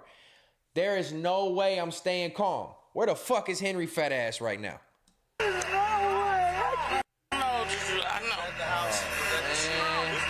that's not her shoe. It's No, not her we just had to make sure, okay? Yeah, but we appreciate it. I can't go to sleep with that. There's no Like, sleep. what the- There's no sleep, dog. It's 9:30 and she's nowhere. Aisha is desperate, pleading for any sign of her daughter. Meanwhile, inside the interrogation room, detectives turn up the pressure. They ask Henry where his car is, the same one he drove away from the apartment in, yet somehow didn't bring to the station. In trying to cover for himself, Henry slips, saying just enough to confirm what the detectives already know for himself. I appreciate y'all on the update on the Henry YouTube slipped, Premium. I'm gonna look into it. saying just enough to confirm what the detectives already suspect. He's hiding something. When I left for my switch house, I came straight here. Okay, and then so how is your car not here? You know what I mean? I came straight here. I get that, but the car that you were driving was the Impala, and the Impala's not here. I didn't say I was driving the Impala. Well, you came in the Impala. I never said I was driving the Impala. So you left the apartments in the Impala. And now he's answering this shit like you know what I mean? he's being interrogated for murder. The way he's even answering it, I didn't say I was driving the Impala, nigga. Why don't you just answer the question, bro, and stop trying to put it on him like he's putting it on you, bro? This nigga is a doofus. I came straight here. I get that, but the car that you were driving was the Impala. And the Dame Gully, welcome in, brother. I didn't say I was driving the Impala. Well, you came in the Impala. I never said I was driving the Impala. So you left the apartments in the Impala, right? Yes. Okay. So at what point did you not have the Impala anymore? What do that got to do with the Impala? I mean, because you left there in a vehicle, and that's. I mean, I'm not trying to make it harder on you. Yeah, I get it. But I mean, literally, as for the situation with the driving aspect, you know, I'm not looking for the driving. I'm looking for the car. I'm keeping that solo with the. No, that's fine. I'm more concerned about the car. I mean, if you want to check the car, you can check the car. Yeah, we would like to do that. Yes, probably. you can, without a problem. Where is the car currently? It's reachable. What? It's reachable. What if you can create your own website? And of course, now we talking about ads, so I'm gonna get a million of them because I'm talking about them. Talking about the car is reachable. He don't want to talk about the Impala, nigga. You were not prepared to kill your daughter. That sounds crazy as fuck, but that's the bottom line of it. You were not prepared to kill your daughter. How do you do, bruh? Now you hiding the car. Reachable as in. I can get it to you guys at any time. That's basically what I'm saying. And also to backtrack. I mean, one thing about me, I mean, like I said, if I had any issues, I would have never came down. So you don't want to talk about how you eventually switched vehicles or? Never switched. I mean, that was like, I ain't switched no vehicles. Okay. You left the house in the Impala and you didn't come to the, and you came straight there. Someone else was with you in the car? Well, why would I switch vehicles? And you didn't come down there in the Impala, nigga. So the Impala, you left the apartment. Okay. And then now you're here at the station, but the Impala's not here. It's around. I'll say it that way. It's around. Okay. Is your answer? Around the block somewhere. It's around. Okay. That helps me better understand. For real, Seven? You know, as for the driving, you know, and I'm not worried about Seven, you a real one, love. I'm gonna pause this for a second, man. Shout out to Seven. She said, go ahead and pay for the YouTube premium. She got me for the month, $15. Seven, you a real one, dog. Thank you, man. I appreciate you for real. For real, that means a lot. Because it wasn't even just like it's with a purpose for the stream. And that's how I know you really rock with me and support me. Even though you fuck with Fat DeJohn, man, I still rock with you and I've always have. So thank you, love. I'm going to get that YouTube premium. I'm going to sign up for that shit tomorrow. And we're going to have YouTube premium for the next stream next Wednesday. And we ain't going to have no ads on these videos. She want the stream to go smooth. Thank you, love. I'm going to make sure that 15 goes straight to that. I didn't know about the YouTube premium before we even went in, so it's not like I was just being cheap and didn't get it. I just wasn't familiar with it, with the no ads thing. So here we are, man. Shout out to Seven. W7's in the chat. I appreciate it, man. Let's keep going.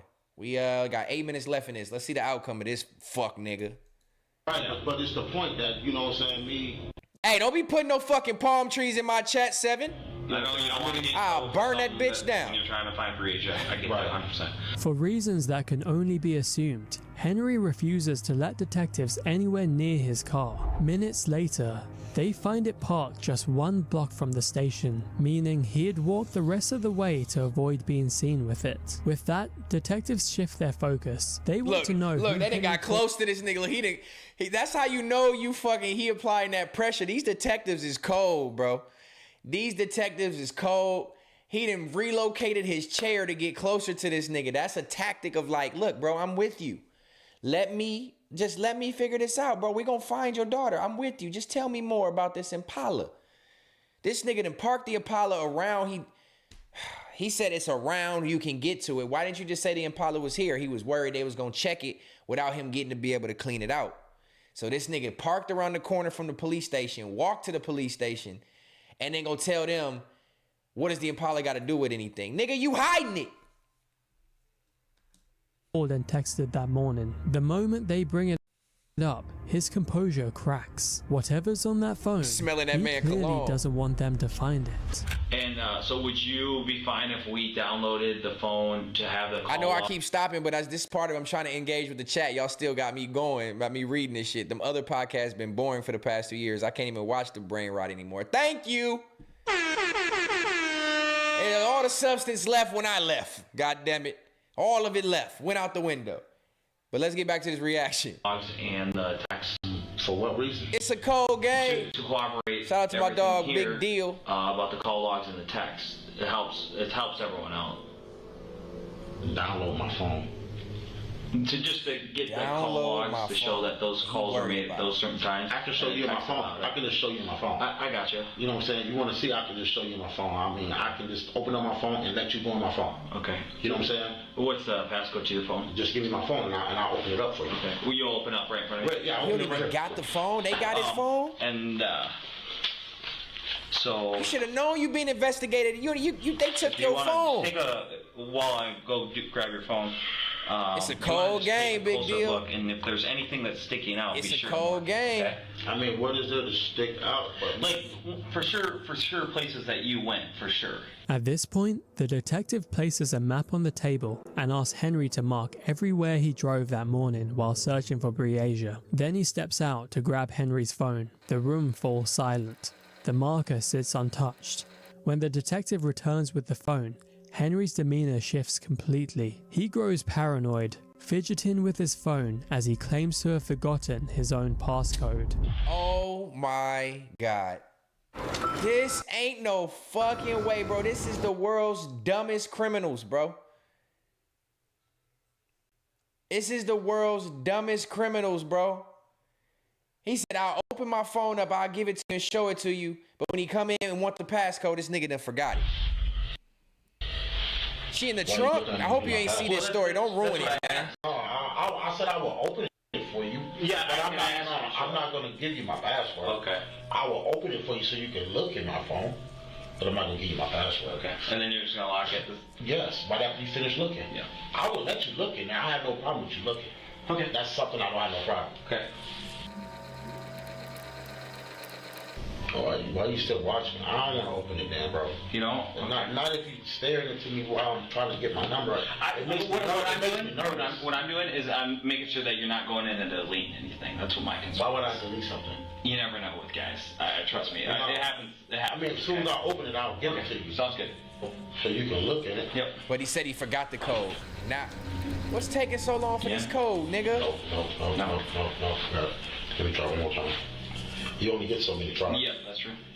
But he just said I'll open it for you, but now he don't know it. While detectives couldn't gain full access to Henry's phone that day, they eventually did, and what they found was horrifying. Buried in his history were searches for explicit videos involving minors, confirming detectives' worst suspicions. Following the interrogation, detectives obtained a search warrant. No! Did y'all just see what I seen?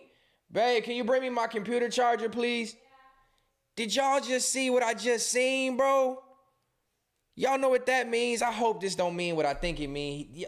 Let me go back. Police obtained warrants for information from Dinkins' phone, and prosecutors are now seeking permission to show the jury what they describe as pornographic searches, the titles of which involve the sexual something of young black female children. Sexual abuse of young black female children. This nigga raped his fucking stepdaughter, bro. There's no way, try it. There is no way. It's just because the door be rocking, the dog's coming. Yeah. There is no way. This is what the report says. Oh my God. He was viewing pornographic images of sexual images of female black children, and your baby is missing. No wonder he didn't want to open the fucking phone. This nigga, bro, you raised this girl. Man, let this shit play. I'm sick to my fucking stomach, bro.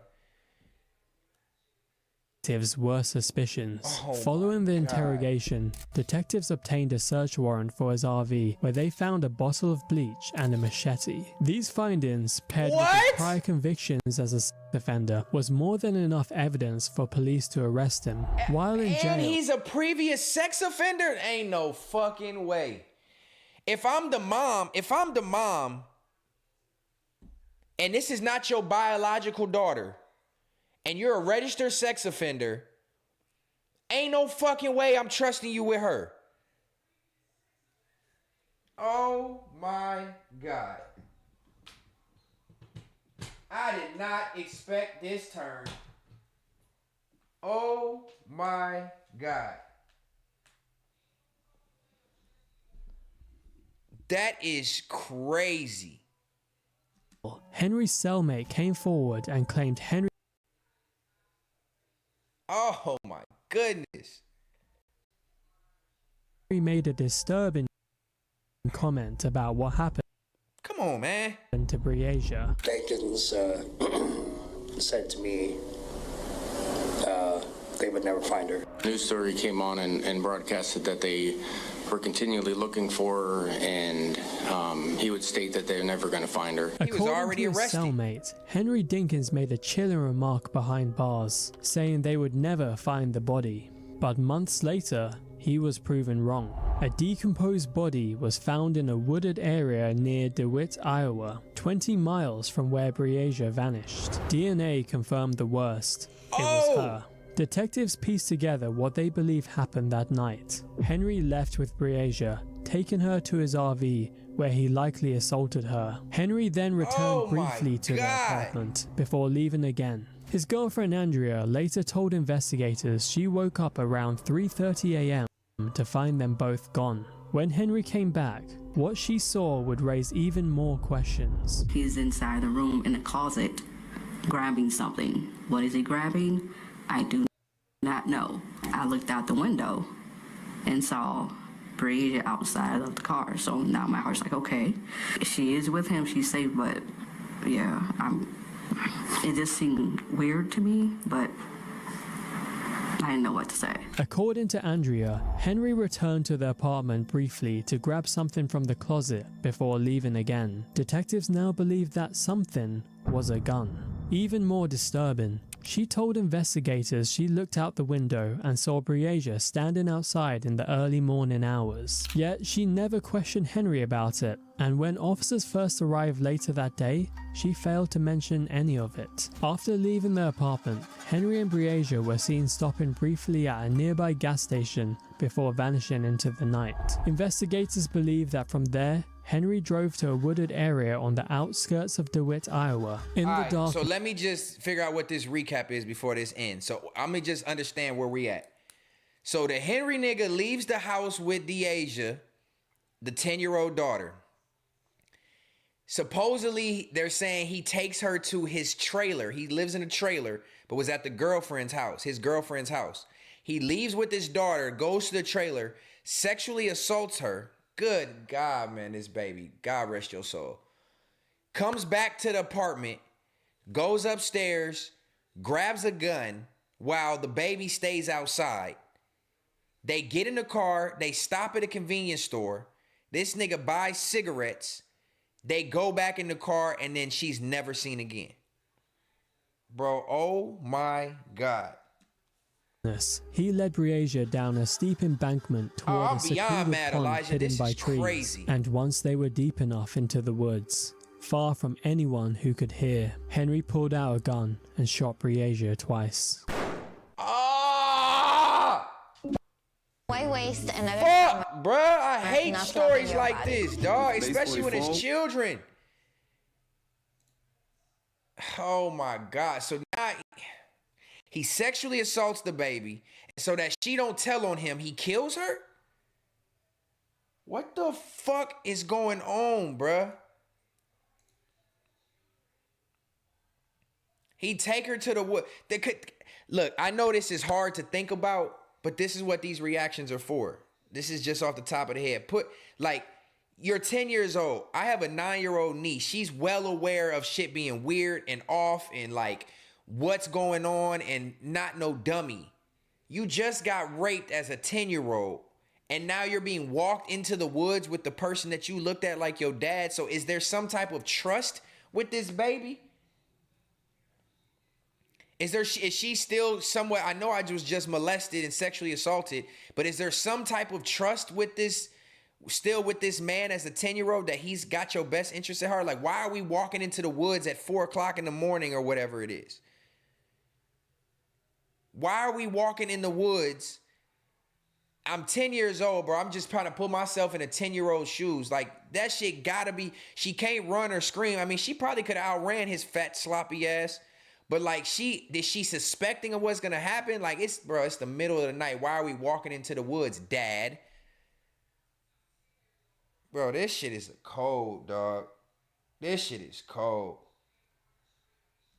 To the inferior portion of the left mandible, which was consistent with a bullet impact traveling left to right through that mandible portion. After shooting Breasia, Henry's car became stuck in the mud, forcing him to trek through the field on foot. This is why he changed his shoes before the interview at the station. They were covered in mud from the area where he had left Breasia's lifeless body. During the questioning, Henry claimed he took DL to help search for Breasia, but detectives would later uncover something far more disturbing. Instead, he drove his son to Walmart, buying cleaning supplies to quietly cover his tracks. And when detectives later interviewed DL, the haunting truth finally came to light.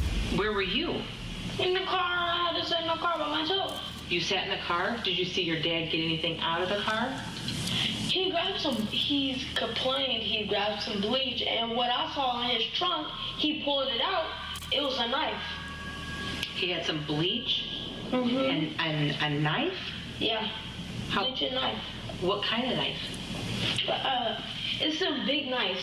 DL's testimony sealed the case. Henry Dinkins was found guilty of first-degree murder and first-degree kidnapping, receiving 2 mandatory life sentences without the possibility of parole. After the verdict, Henry took the stand one final time, delivering an emotionless statement in a last attempt to defend himself. Before this case and trial already began, I can see it as racial profiling behind my background. I'm saying this because how everything played out from the beginning all the way up to now. I contemplated over the moves that the state used to hinder my character fit their benefits. Henry claimed he was the victim of racial profiling, insisting the investigation had targeted him from the start. Meanwhile, Aisha, heartbroken and holding back tears, spoke about the pain of losing her daughter. For you, Henry Dinkins, surrounded that night, that played through my mind every day. Did she want me? Was she scared? Oh my God. Did she see those gunshots coming? Did you shoot her while she was trying to get away? Did she scream for help? Did she beg you to stop? Did you see in her face when she realized she was shot the first time? What was her last words? Did you stay and watch my baby die? Oh my God. How long did she suffer? Did you watch the life leave from her beautiful hazel eyes? What did you do to my son? Why? Do you know the answers to any of these questions I asked, huh? Henry Dinkins, closure doesn't exist here in this case. Justice doesn't exist here in this case. You didn't just take away my baby's life. You took away. You didn't just take away my baby's life. You took away everything from me. That is crazy, tribe. That is a crazy story, bruh. That is a crazy story. This man sexually assaulted the baby, took her, shot her in the face, and then cut her body up. This is the man that raised this girl for 10 years. And to cover up his sick, twisted obsession with molestation and sexual abuse of young black girls, he decided to do that instead of a random girl, which wouldn't have been okay. But you do that to your daughter, and then you kill her so that she can't tell nobody and pretend like she's missing. What has to go through these people's minds, tribe? Like, how thrown off can you be to do some shit like that? That is so disturbing, bro. That's a crazy story. But shout out to everybody who's been tuned in with the second reaction of the night. I sure appreciate y'all presence. What the fuck is the third law? The third law has changed this evening. Let me tap in with my tribe real quick and see what y'all been saying. I know we've been talking about the stream. Big Deal said he cold. It's a cold game and not in a good way. That's Not Rocket says, I like this new format, Stat. Like this new format, Stat. Big support. Appreciate you, gang. Thank you very much, man. We trying something new. We going a new direction with Third Law. We gonna make sure that this channel is fully, we gonna cover everything. We gonna cover news topics. We gonna cover stories with context matters, but we gonna watch and react to real life scenarios and trial shit here. We gonna have a good time, man. Thank you for tuning in. I appreciate you, bro. Elijah said, I told you he was gonna get mad. Yeah, that was a cold story, bro. He was touching her. I knew it. Damn, 7. Hey, big homie, I don't give a fuck if that drag queen is live talking about me. Only thing he can talk about to get engagement is drama. That's what I don't give a fuck about. Let's see. Tony Tone said I be searching prostitutes on Pornhub. Nigga, what? Why don't you just watch regular porn? You get goofy. That little girl was failed all around. Mr. Flintstone says that little girl was failed all around. She was failed, bro, and I agree, but it's like, okay, he was already a sex offender, registered sex offender, but he raised this baby as a child. So does the mom like automatically not let him around the baby he raised no more because he's a sex offender? Does she have a soft spot for it? Does she not suspect it? But you're all right. She was failed from the mother. She was failed from her dad's girlfriend. She was failed from her biological father, wherever he was. She just had a terrible fucking situation presented to her, and God rest her soul, dog. You were raped by a big fat man who was supposed to be your father and your caretaker and look out for you. Was raped and sexually assaulted by him, then shot twice, and then butchered. Man, that's crazy. Yep, my baby said all around the mom should have never had him or the daughter around the daughter. There's a place for men like him for sure. That's Not Rocket says, love the bounce back stat. They counted you out. Of course, I don't know who they are, but fuck them. Can't never count me out, man. I forever support the underdog. I feel you, bro. Thank you for your support, brother. She belongs in jail, too. I told you he was going to be mad. We all know Keem Sideburns is a troll, so we not going to pay him no attention. This one had me furious. I'd love to get up. 448 TV says, I'd love to get up with him. He'd be out of here. Them type of people, I be watching a lot of jail shows too. Them type of people they can't be in general pop. They got special pods in jail for sex offenders, because if not, they gonna get murdered by the jail inmates. Nigga, if a jail inmate knew that story and was able to get to him, they would have slit his fucking throat. She probably thought she was gonna make it back home. That's why she didn't run. That's sad, bro. That's sad. That shit's sad, bro. Follow the Hoe Hunter on Instagram. What the fuck is that? Too deep for the intro. They failed. Rest in peace to her. Oh, God. Hey, The Motion, thank you for subscription, you pussy. Get off my dick. Oh, yeah, you just a troll. You can stay in here, though. You can stay in here. Let him stay in here. Let him stay in here. Don't even ban him. He just talking to himself at this point. Fucking weirdo. Oh, not you, the one who looking at... I thought you tried to tell me to look at... Greasy Draw says, Stet, why your hat so big? This a snapback. It's a snapback. I could tighten it, but I'm trying to let my forehead breathe. You trying to cut the circulation off to my head. Nigga, don't worry about my hats. Don't worry about my hats. All right, cool, man. We wrapped up the second reaction of the stream. I appreciate y'all for tuned in with me. We got one more tonight. I'm digging this. I'm fucking with this. This gonna be a good fucking time every time. And like I said, tribe, I'm gonna keep saying it every time since this is all new. Send me videos that y'all see or hear about that y'all want me to react to. We will be watching any kind of video. It really don't matter. You just want my opinion on it. You want my reaction. The only thing I'm not reacting to is bitch ass niggas from that other platform. That's the only thing I'm not reacting to. If you want to react to comedy videos, if you want to react to crime videos, police videos, murder mysteries, anything that draws some attention, that gets some shocking responses, that's what we're looking for.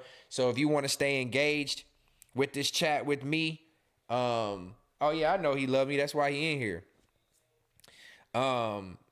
If you want to stay engaged with me, that's the best way to do it. Is send me some content that we can react to together, man. But I got one more for us tonight. We've been on for 2 hours. That's good, a little longer than I wanted, but y'all know I'm long-winded, and this story was crazy, so I paused a lot. But we're gonna go ahead and get into the third and final reaction video of the night. Stay with me if you with me. I know it's late as hell. It's 11 o'clock Central Time, 12 o'clock on the East Coast. It is 9 o'clock on the West Side. If you still tuned in with me, your presence is appreciated. Make sure y'all click the like if you just now tuning in. We doing something new, so all the support and commentary is appreciated. What the fuck is the third law? Respect for the law, respect for the law, respect for the law. You heard it, you heard it. Respect for the law. Apollo stand up for sure, for sure. SFS Trayvon said it's lit. It's for sure lit. I appreciate it, man. Y'all's feedback on it being positive is definitely motivating. So we're going to keep this going every Wednesday night with the third law. You feel me? But all right, let's get into this last and final reaction video. This one is on a different realm. Each video I want to pick is going to be different every night. We had the crime mystery, murder mystery with that fucking weirdo Henry. We had the police shooting at the black people in Chicago, corruption style videos, and now we got 40 SWAT officers face Utah's deadliest shooter situation. So I like things like this too. This all militarized out, if that's even a word, and they hunting down another criminal, but in a different form or fashion. So we're going to see what the outcome of this one is. I don't know nothing about these videos. Blind to the BS said he back at the crib. I appreciate you checking back in, brother. Your presence always as a mod is appreciated. But yeah, let's get into this last video. 40 SWAT officers face Utah's deadliest shooter situation. I'm just going to go out on a limb here and say this shooter is a white guy. It's in Utah. And if you a deadliest shooter, most time it don't be black men going on these rampages. So click the like and let's get it going, try. Hopefully it's ready to load up. I tried to load it already, but I don't think it started prepared to load. Let's see. There we go. There we go. It's gonna get a second. We're gonna get in there. We're gonna get in there. Bear with me. Oh, this real body cam footage. Oh yeah, I like these. This sniper just took a shot at an armed fugitive. Told you he was white. A family of 5 hostage in their home. My family's being held hostage. The gunman, Joseph Anthony, is a man with a purpose. He has a vendetta, and he's going on a rampage, planning to kill his ex-girlfriend and multiple other people who wronged him in the past. Police don't know how far he's gotten on his list of targets, and if they don't capture him here, this family could be next. Oh yeah, this is gonna be a good one. Across the freeway. Let me see your hands. All units, I'm gonna set containment. We're gonna wait for the helicopter. All units, hold your position.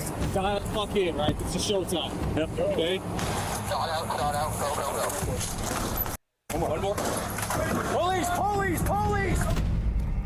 Yeah, let's go. Hit that like one time. Let me get some fire emojis. Let me get some threes in the chat. The reaction stream is live in effect. We ain't pre-recording shit. We going live. We giving that real live feedback. You know what I mean? And we gonna have no ads next stream. Shout out to 7 for that.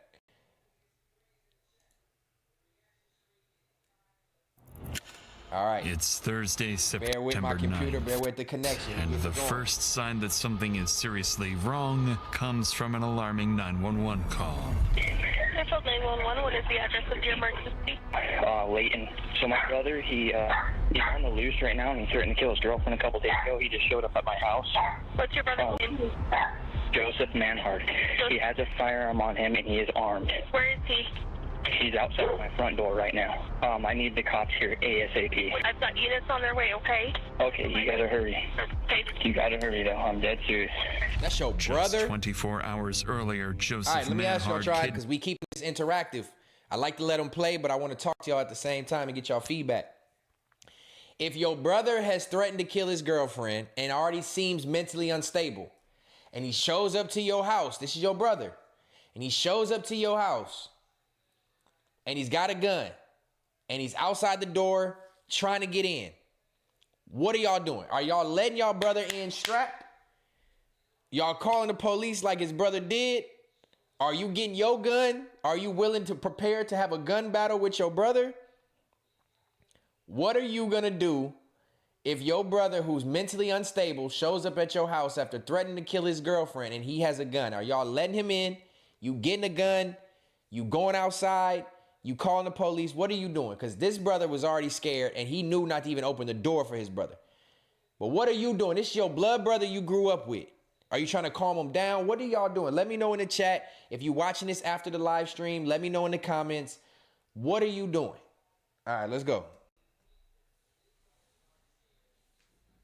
Definitely letting him in blind to the BS. Then see, he gonna hold niggas hostage. His ex-girlfriend, assaulted her, and threatened to kill her. Your blood brother, After Elijah. managing to escape, she called police, triggering an arrest warrant for Joseph's immediate capture. Since then, Joseph vanished, and police had no indication of where he might strike next. Until now. With an active warrant and a report that Joseph is armed and dangerous, officers are dispatched immediately, advancing towards the house, fully prepared for a shootout. I've just talked to the homeowner. He said that if he didn't drive, the only place he could have went is hopped the fence and is barricaded in that shed that Swenson's got a view on. Okay. So he said the best way to go through is us just knock on the door. He'll let us in. Okay. We'll go through the house and clear the shed. We're ready. All right, I got it.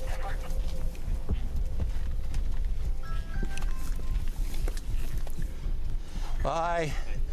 You want to show us where to go? And where's the shed? You got me? Where I see a shed? Y'all see a shed? I'm gonna have to go through and hit it and come. Top left. Swing it out wide. Swing it out wide and I can step in. You don't think they can hear you? He can hear you in there if he's in there? Y'all just talking loud, ringing doorbells and shit. And you in the front without the shield? Oh, y'all trying to die. Police, if anyone's in there, show me your hands. Come out. Can't see something in the box. Okay, step in. Okay. Ba ba ba ba ba ba ba ba ba ba. Okay. Show me your hands. Anyone in here? Go over here. Okay, clear. All right. So the brother said he thought he went to the didn't make shed. it in here. Probably drove by one of us. With no sign of the suspect, Joseph remains at large, and whatever he came here to do, he didn't finish it. So before officers leave the residence, they speak with Joseph's brother, trying to understand why Joseph showed up and what he might do next. What he tells them reframes the entire situation. According to his brother, Joseph didn't come here randomly. He was likely looking for his ex-girlfriend, the same woman who escaped his kidnapping just a day earlier. The two had recently broken up, a split that left Joseph without stable housing and increasingly angry. His brother also tells police that in recent conversations, Joseph had been talking about tying up loose ends and ending it all. To officers, it begins to sound like Joseph isn't just running. He may be moving with intent, driven by a personal vendetta and targeting people he believes have wronged him. If that's true, it has never been more urgent to locate Joseph before he reaches someone else. But it doesn't take long for those fears to be confirmed, because later that evening, police receive another alarming 911 call. Airfield 911. My brother-in-law's at my house right now. Oh, okay, shit. where is he? Is he outside? Yes, he's outside. Okay. Is he knocking on the door or what's he doing? He's in the front yard. They said they already have an APB out on him. Yes. Okay. He's here right now. Okay, we're on the way. Tell me exactly where he's at. She was out front. She was walking around out front. He's walking around. Following this terrifying call for help from Joseph's sister-in-law, officers are dispatched to the home once again. Yeah, same But by the time they arrive, Joseph has already vanished. This time, however, officers decide to canvass the surrounding neighborhood before leaving, a decision that will prove critical. Nearby CCTV footage captures Joseph getting into a car and speeding away from the property earlier in the day. For the next few hours, patrol units search across the city, but the white Hyundai remains out of sight. But over the next several hours, Joseph's decisions will force officers into one of the most dangerous manhunts of their careers. Let's go! What the fuck is the third law? For the next few hours, patrol units search across the city, but the white Hyundai remains out of sight. Then, around 1:30 a.m., a lone patrol unit spots a vehicle matching the description and immediately initiates a pursuit. Okay, let me ask y'all this. If you know that you are already wanted, the police are looking for you, you on this rampage, why the fuck are you driving the car that they know you driving? Wouldn't you smarten up and be like, I'm gonna steal a car, or I'm gonna get somebody else's car, or maybe I'm gonna Uber? Why are you driving around in the car that they already have the all points bulletin out for you in? They know that they didn't call the police. You know the police after you doing criminal activity and you driving around this town in the same fucking car. So anytime, it's not like he had a super common car. That car look original as fuck. You driving around town in a car that they know you have. I'm telling you, criminals 9 times out of 10 are stupid as shit. You already know he going out with a bang, so he don't care. Hey, he going out with a bang, all right. He probably gonna kill himself for real.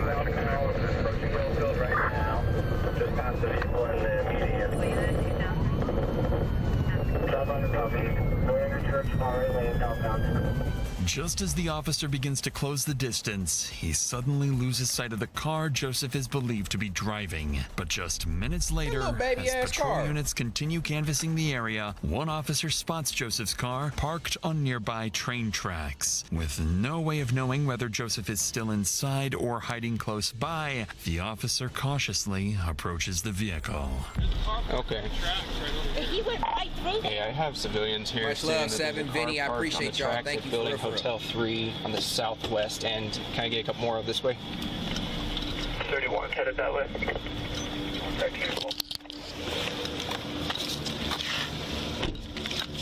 It filled up to 76. I have visual on the vehicle. It looks like it still might be occupied. Not sure yet. South corner of Hotel 3. Hey, I ain't gonna lie though, Tribe. Police officers, like, especially ones that are called to do shit like this, they are brave as fuck. They got heart. Even though they might be some bitch ass niggas, them niggas are playing Call of Duty in real life. Like, you on a manhunt for somebody who is trying to kill people, and you know you probably gonna get fired at, and you just going out with just a bulletproof vest. Like, headshots can get you out of the paint in one quick bang. It's over with. You don't know if a nigga hiding around the corner, he got you in his sights. You don't know if this nigga is setting you up just so he can shoot at you. So I ain't gonna lie, I gotta give kudos to some of these first responding as police officers who go after these criminals that are armed and dangerous, because god damn, that's gotta be a scary ass job. Looks like vehicle might be abandoned. If we can start getting the containment close in, and then I can start my dog. The car turns out to be empty, and there's no sign of Joseph anywhere nearby. By abandoning the vehicle here, Joseph appears to have given officers an advantage. He's now on foot, without transportation. Police finally have a chance to corner him. But that window closes almost immediately, as just 20 minutes later, Joseph makes his next move. There it is. He stole the car. Yeah, this is the utility trailer. I just had a lady walk in the front door, said her car was stolen and she was shot at. What kind of car? Got blood on her. We're in the area looking for this guy. Could she tell you quick what kind of car? What kind of car? Kia Optima. As dispatch gathers details from the call, patrol units across the area are alerted to be on the lookout for a stolen white Kia Optima taken at gunpoint. At the same time, one patrol unit is sent to the scene of the carjacking to speak directly with the victim, where they'll learn just how close Joseph is to committing his first murder. Do you mind if I talk to you for a second, ma'am? Okay. Oh, I thought he shot him. Mind just telling me what happened? So I was sitting in my car and he was like, hey, do you have a cigarette? Or no, he asked me if I had a lighter. So hey, he looked like Kev, y'all.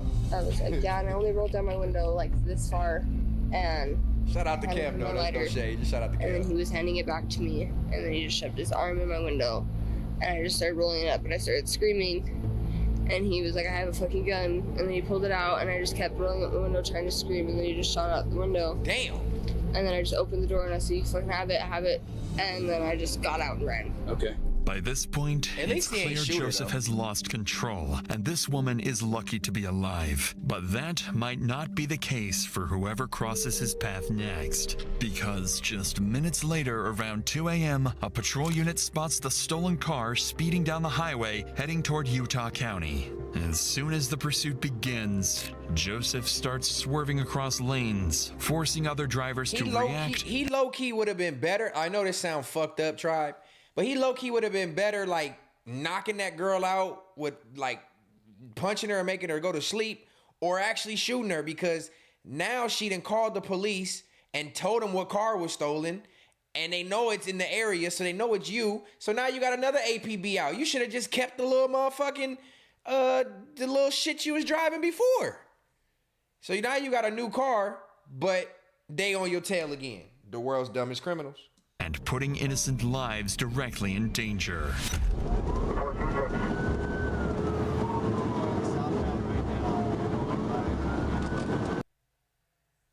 There's the ad. I knew it was coming.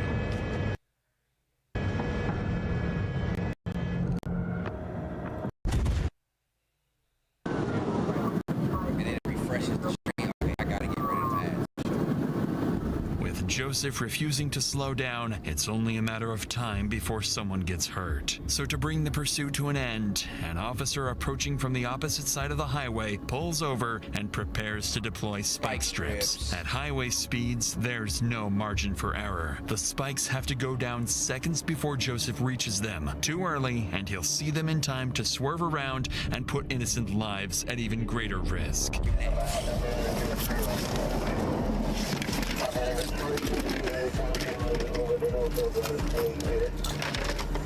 Boy, don't even look like he know how to use them.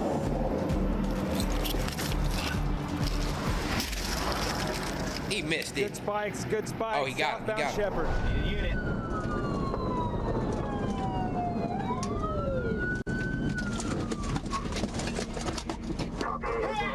Oh, he out on foot? He's running across the freeway. He's running across the freeway. He's in the northbound lanes. He's in the northbound lanes. Red jacket. Let me see your hands. He's hopping the fence. He's over the fence now. He's over the fence now. We need units to frontage. He's on frontage now. On frontage, going to housing complex over here. By a white, like, fence. He's about to hop it. He's hopping it into someone's backyard. After abandoning his car, Joseph runs towards a residential area surrounded by homes where families are asleep inside. Knowing how dangerous and unpredictable Joseph is, officers now have to cut through the busy highway and move quickly to find him before anyone else is put at risk. Get into somebody's house.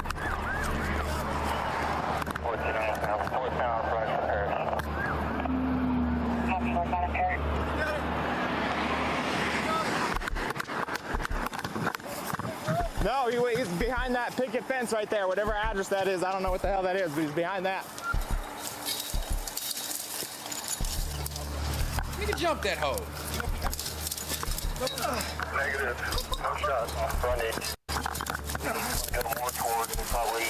What's that? Just going 20-25 north. Okay. If they come out that way. Over this vinyl right here. That's where he went, in this dude's backyard. I copy, sir, and I will be headed our direction shortly. Where are you? He hopped this one right here.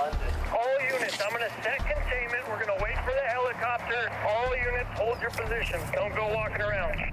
With Joseph disappearing into a residential area, the situation becomes far more unpredictable. By now, more than 30 officers are flooding the scene, and without coordination, every decision risks putting innocent families in danger. This is when Sergeant Sheldon arrives and takes control. You got somebody south? Stand by, I'm setting containment, all right? Sorry, bro. I don't have all the information because we switched this last minute, okay? So, what do you guys got? So, he already shot someone in the Freeport Center. Okay. It's probably going to take like half an hour for that bird to go. He hopped over that fence right there. Which fence? That one? Right Okay. After a quick brief, Sergeant Sheldon forms a plan to flush out Joseph. First, a helicopter is called in to scan the neighborhood from above. Second, a tactical operations center is established near Joseph's last known location to coordinate every unit in real time. And third, officers set up a wide containment zone, covering more than a square mile, with units positioned throughout the neighborhood to cut off any possible escape routes. But just as the plan goes into motion, What if he got out the other officers side of are the neighborhood abruptly already? interrupted by a sharp sound in the distance. Not sure exactly where Rick came from. Command at 1700 South 100 West. Right where Preston's at, that's where the shots came from. It was one single shot. Preston, are you okay?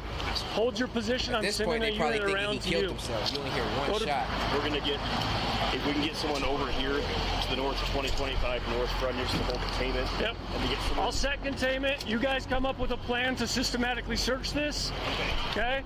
The gunshot confirms one thing immediately. Joseph is still in the area. But what officers don't realize yet is that the shot wasn't random. It was Joseph forcing his way into a nearby home. And in the next few hours, the situation will escalate in ways officers aren't prepared for. But before we get to that, sometimes the scariest horror stories happen in your own head. the Like hell? disturbing thoughts you don't want. This nigga got ads. When everything, self-placed ads. thoughts can and feel shit. Hey, so I feel him, heavy though. you He spend getting that hours chili.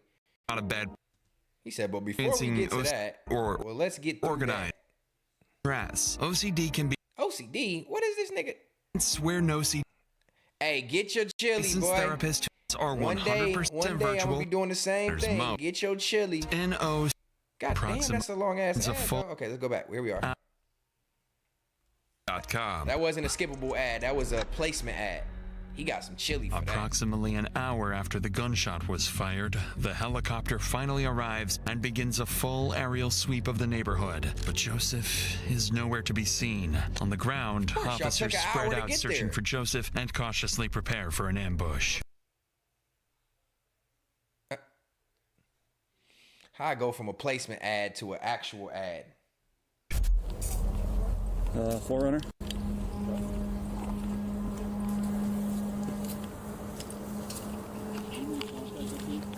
Gotcha. Contact the homeowners already? They brought the military out for this nigga. This SWAT for real. Bountiful Police! Hi, Bountiful Police. Did you guys get... Oh, sorry. We're just looking for somebody in the area. Your home is secure. We didn't notice anything suspicious. Okay, it's gonna have white male, red shirt. You see someone like that, give us a call.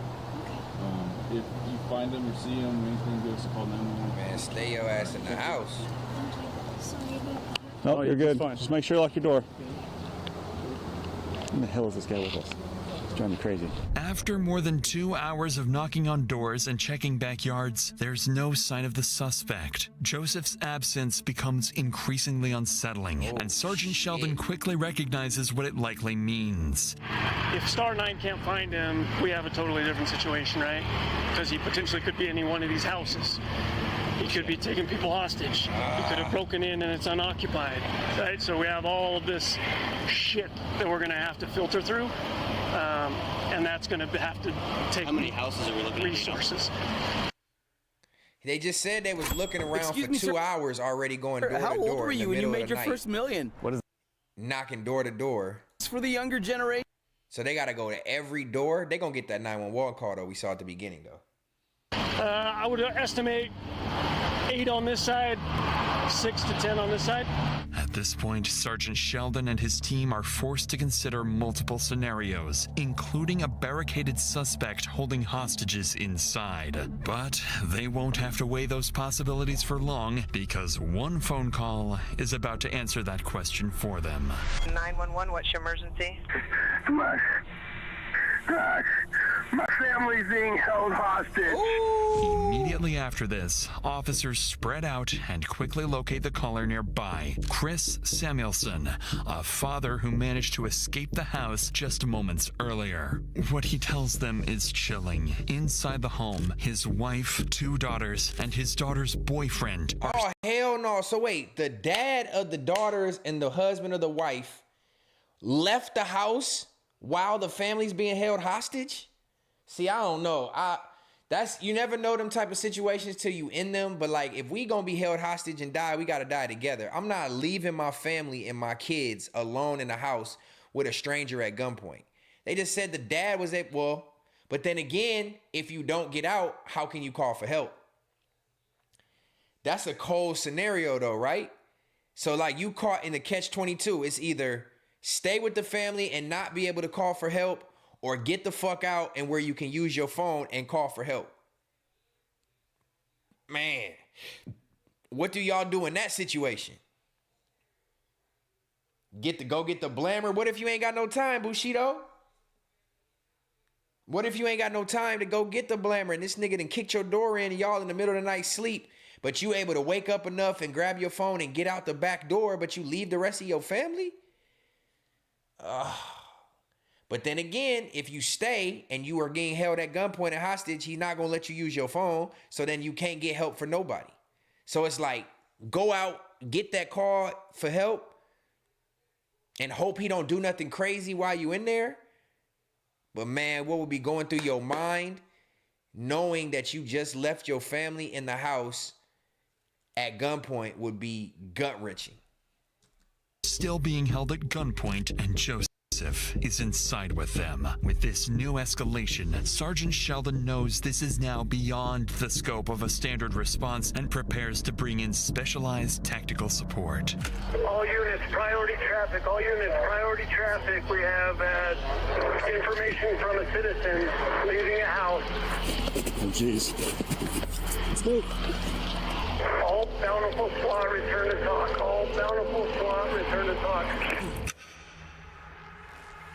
Victim's wife, daughter, and daughter's boyfriend are all on the couch. Suspect was sitting in a chair just behind the couch. But leaving your family, he said, Logo Seeker said, what's the use with all of us dead? But nigga, then how do you live with, well, check this scenario out, to your point. What's the use if all of us are dead, right? Would you rather die with your whole family together, or would you rather have the chance to save them? And then if you do leave and he kill your whole family, how do you live with that? You know what I'm saying? Like, how do you live with that? Shout out to Elijah. You said that's why the blamatory is always close. Now y'all know why I got the blamatory in every room. Well, I did in LA. You know what I mean? You gotta have the blamatory ready. That's funny. You gotta have it ready. One by the bed, one downstairs, one in the bedroom, shit, wherever you can put them at. But how do you live with that? You leave the house, to your point, we all stay, we all die. What's the point? You're right. What's the point? But at least you die with your loved ones and go to heaven with them. But you leave and they kill your loved ones. How do you live with that? How do you live with that? The daughter, he has another daughter that is sleeping downstairs that should be waking up in the next couple of minutes. Suspect gained access to the house through an unlocked window in the basement. After SWAT teams arrive and are quickly briefed on the situation, they begin coordinating their next steps, preparing to establish containment and open negotiations with Joseph. But before a plan can fully take shape, someone is spotted exiting the back door of the Samuelson home. He's coming up one side. So they're FaceTime. Is there a female coming out one side? So, okay. Miraculously, the daughter who'd been sleeping in the basement somehow managed to slip outside without Joseph ever noticing. Damn. And without realizing it, Joseph's hostage count is now down to 3. Damn. With that update, commanding officers begin reassessing the situation in real time. They review everything Joseph has done over the past 36 hours and determine that he has shown a complete disregard for human life and willingness to escalate when under pressure. Based on that assessment, commanders make a critical decision. SWAT teams are authorized to use deadly force if a clear opportunity presents itself. From this point forward, the priority is clear: protect the hostages at any cost. Dial the fuck in, right? It's a showtime. Yep. Okay? Dial This in. is showtime. Salt Lake City's in now as well. Now, let's do press shutdown. Back out, do it again. But I'm living though, make a new family. Logo secret, you We're cold throwing a for bang that, as soon as the dog. door gets open. Blind to the BS, make a new family is wild. Don't be Viper now. Oh, do I need me? I mean, technically you can, but that's fucked. That's fucked Everybody up. see Bro. this? Right, facing east. Garage is on the right. That's where the man door is going to be. That's going to be our secondary. Okay. Front door opens in. This is the living room we got set up. This is the kitchen area. Okay. How they got this damn house plan? Yep, wrong side of that. All right. This is how you know you can't get shit past the police, bro. How did they have this man's house plan? Unless the guy who called the police was able to start helping him and say, hey, you go through this way, it's this and this. But they got a whole goddamn diagram of this man's blueprint to his house. That fast. I know what the lineup is of this crib. Go, Breach, we're going to practice to the right. Is it behind the stairs? No, wait. If daughter snuck out window, that means the bottom window is open, right? This is the fastest way to get into the house. It's the fastest way. We have a flashbang. We're going to reset his Zulu loop and come in.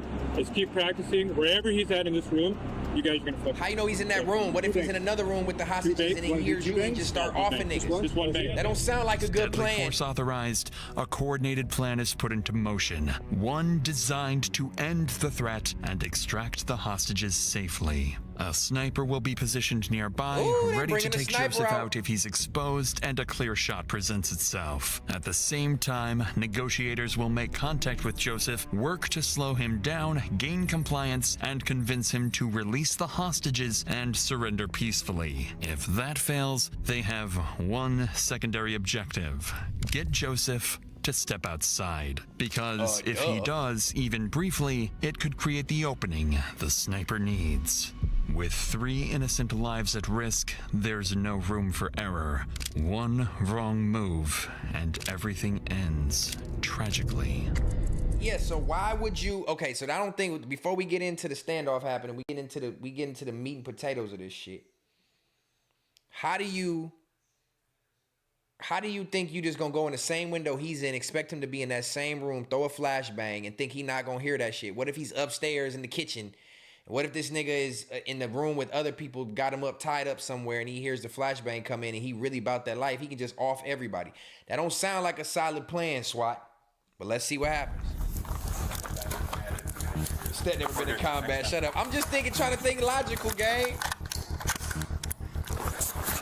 They set up in somebody else's crib with The a line of officer sight. assigned as the sniper is That's Jarrett Tadahara, a long-serving police officer who moved from patrol and street crime work into a specialized SWAT sniper role. Y'all just tuned in, make sure y'all click that like. Tadahara Third law conducts is in a full quick effect. tactical assessment and moves into a nearby house facing the Samuelson home. From here, he has a clear view of the backside of the house, Hey, that's a tight, position that allows observation without being easily visible to the suspect and provides a safe He has distance somebody to else's avoid crib in interfering their with bedroom perimeter about to snipe this officers. But nigga. Tadahara isn't working alone. Every sniper has a spotter, a second officer responsible for range calculations, wind assessments, and most critically, confirming that the shot is clear before Tadahara pulls the trigger.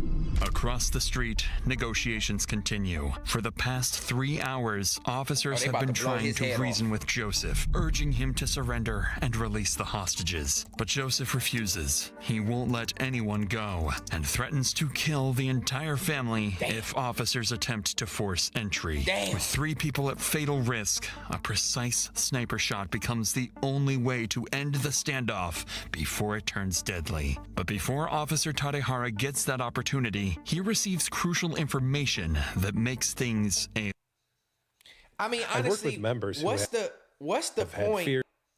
of as the person who doing the crime? What's the point of saying you're not gonna surrender and you'll kill everybody? They know where you at. So what's your outcome? Are you gonna kill everybody and kill yourself and just say you killed a strange family just because? Are you just gonna off yourself? Are you gonna surrender? Like, you're not gonna come out. You threaten to kill the family. They got you surrounded. What the fuck is your outcome? You just in there pacing, trying to figure it out. lot more risky. Suspect taken. Suspect appears to have a shorter, wider nose. Okay, a slightly rounded face. Damn, he can see that nigga like that? Suspect has mustache to 15 stain. That would be. Unfortunately for Tadahara, the situation just became far more complicated. One of the hostages inside is a male who closely resembles Joseph. One wrong shot and an innocent person could be killed. With that in mind, Tadahara shifts his position to a different house across the street. Damn. He needs an angle facing the front door of the Samuelsons' home. The shot at this distance travels roughly 75 to 100 feet and takes less than a second from decision to impact. At the same time, negotiators reassess their approach. What's been alarming them throughout the standoff is that Joseph hasn't made any traditional demands. That's what I'm He didn't ask for saying. money, car, or What is your safe fucking passage. in plan? Instead, he's simply refusing to let anyone go. That Nigga. behavior begins to make sense once investigators provide more insight into Joseph's condition. According to them, his mental state has been deteriorating for hours. He's been heavily using drugs for days, his thinking is no longer rational or strategic, and his behavior is increasingly volatile. Most concerning of all, Joseph isn't releasing the hostages or surrendering. His endgame appears to be killing people he blames for all his problems, then forcing police to kill him or take his own life. What's the point? Because of this assessment, Dog, it's if you already fucked up in the head and you got vengeance against certain people, I'm not saying it's okay, but take it out on certain people. At this point, like, if you know you're gonna kill other other people that you got a target out for, and you haven't been able to make it to them, just fucking kill yourself. How selfish can you be to want to kill strangers just because they so happen to be in the house that you in? Like, what point are you proving? Dog, bro, that's mental instability for sure, but god damn. SWAT officers remain positioned far back to avoid provoking him. Negotiators then ask Joseph to step outside the front door with the hostages to prove they're still alive. If he does, it will give Tadahara a clear view and a chance to take the shot. He's not asking it takes demands. time, but Joseph eventually agrees to walk to the front door with the hostages while warning he'll shoot them if officers make any you a aggressive doofus. moves. You didn't ask for After no 2 demands. days of chasing Joseph, officers But finally they have a gonna say, chance "Come to prove bring they his alive violent and stand out rampage to an front." You's end. a With dummy. the SWAT team nearby staged for immediate Turn this nigga entry, to spaghetti. Officer Tadahara prepares to take the shot. He stabilizes his rifle using a bipod, a small Good stand goofy. attached to the gun, then lies prone, steadies his aim, and slows down his breathing. A few seconds pass, and then the front door begins to open. You's a doofus. Why would you even? Oh! Go. Oh, he took his ass out. Spaghetti. Spaghetti on the porch, hot and ready. Go.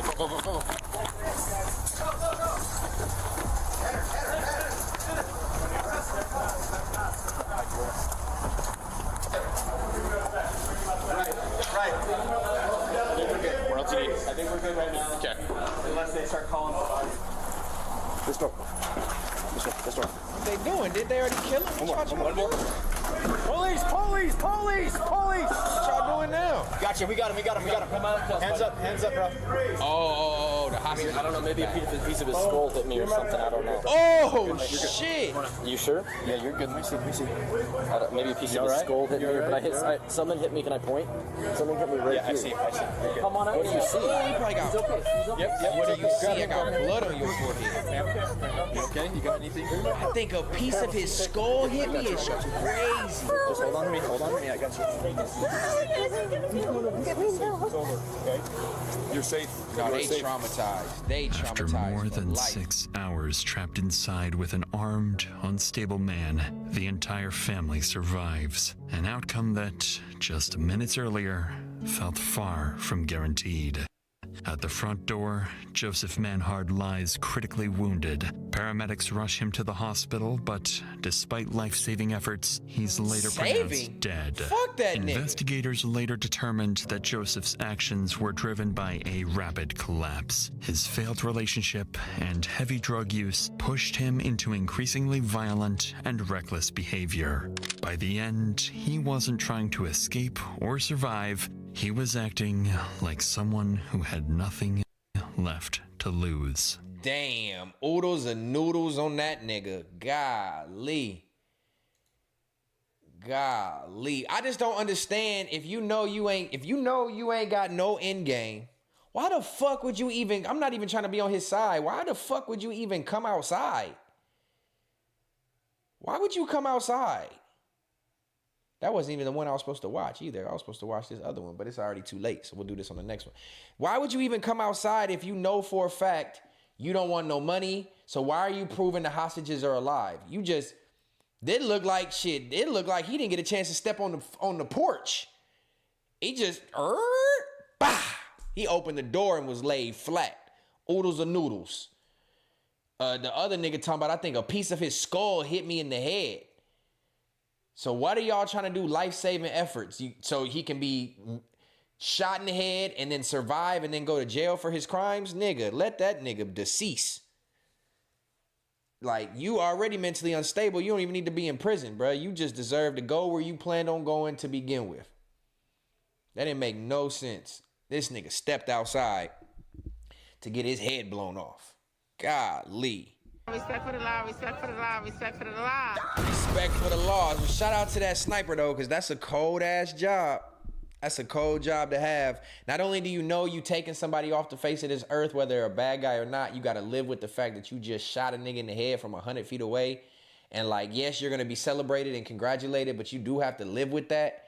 And it's like, you know, I'm not really a religious person, but, like, how do you feel as a person that kills people, even though you're doing it, I guess, for the sake to save other people, but you killing somebody still, you still are the judge and the jury, and you taking somebody off the face of the earth. That's a cold thing to live with. But shout out to that sniper for leaving them brains. That's a tough job. On my mama, that's a tough job. They're required to do it, but I'm just thinking about, like, moral principle. Like, if you're a religious person and you follow, you know, the word of Jesus or God or whatever you believe in, and you taking somebody off the face of the earth because it's your job, that's still a cold thing to live with. But shit, shout out to them for having that career path, because that's a cold thing to live with. Damn. Well, shit, that wraps up the third reaction of the night. I am going to make sure I break these up into 3 different clips. They are long, but they'll be long clips for people to watch if they don't catch the whole live. If you just now tuned in and you missed the whole live, you can obviously go back and rewatch it. But I do plan on clipping these up into separate reactions. Hopefully that garnishes some more algorithm engagement, more clicks, more likes, more views, whatever it comes into. I hope y'all have enjoyed this stream. I'm not getting off just yet. I'm going to wait 5 more minutes till 10 o'clock Pacific, midnight Central, 1 a.m. Eastern time. There's been about 40 to 50 people in here the whole night. I hope y'all enjoyed these reactions. We only gonna get better with time. The video's only gonna get better with time. Every Wednesday night, we gonna bring the hour up a little earlier. I know I started really late tonight. That kind of messed up some of the viewership, I'm sure. But we gonna move the hour up, and we gonna go 8:15 Central time every Wednesday, 8:15 Central time every Sunday, 815 for the Signify, my home state area code. And yeah, I think that's what we're going to do. I hope you guys have enjoyed this. Please, please, please, if you are interested in this stream and you want to keep watching these with me, send me videos that y'all see. As y'all can see here, I do have some more videos that we have already queued up that could be possibles to watch. And we're going to see what they talk about on next Wednesday. And I plan to do at least 3 reaction videos every live stream. I wanted to make this different than what DJ Ghost does. He does 1 video pre-recorded, puts it out, 30 minutes, whatever, 40 minutes, lets you watch it. I want to do them all live so I can get live commentary, live reactions. So as I just mentioned again, I hope y'all have enjoyed this. And we're going to keep doing this every Wednesday. And yeah, this was cool, man. I'm not going to lie. This was actually pretty dope. You'll get more cheese that way. On God, Harry. On God.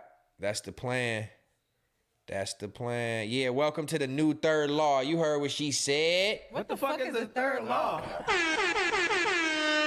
Welcome to the new third law, where we are engaged on reaction streams, man. Shout out to the new setup I got. Well, not new setup, like set. But the way it's set up, we got the emblem over here. It ain't context matters tonight. We got the new reaction screen. We got the new intro music. You know, it's real eerie, it's real dark. Shout out to SA Partner. We're gonna react to all different kinds of things. I'm gonna end up wrapping up right here. My baby finna cook me something real quick. You can go ahead and get started on that, babe. If you're still watching, I will be downstairs in a moment. But yeah, man, shout out to everybody who tuned in to the brand new reintroduction to Third Law. As y'all can tell, I'm pretty excited about it. I hope y'all are too. Just a different dynamic from me than what y'all get on Context Matters. We're gonna keep Context Matters about the, giving context to the matters that matter. And then we gonna react over here and separate the two, man. So if you like one better than the other and you don't feel like watching me that much, you at least watch me on one day. You know what I'm saying? Or if not, and you really fucking with me, watch me on two. I hope I provided y'all some good entertainment, some good commentary. Y'all's was for sure appreciated. It helps me react. It helps me give more context to what I'm watching. Because like context matters, the context always fucking matters. But on that note, I am gonna wind down, tribe. If y'all got anything left in the chat, send it through. 3s in the chat. It's like PBP Kilo just did. We got the 3 emoji. We got the money bag emoji. We got the tribe holding it down. Your support is appreciated. But yeah, man. Y'all stayed up late with me for something new. And yeah, it makes me feel loved and supported. I love and support y'all back. DM me if you got any comments, questions, concerns. Come back, watch it again, drop a comment. Make sure y'all hit the like on the way out. And be ready for next Wednesday. Third Law will be back for episode 12/episode 2, however you want to word it. The new Third Law is in full effect. You have been appreciated as always. And I'm about to shake, rattle, and roll. This is the Third Law. What the fuck is the Third Law? I love y'all very much. And we out.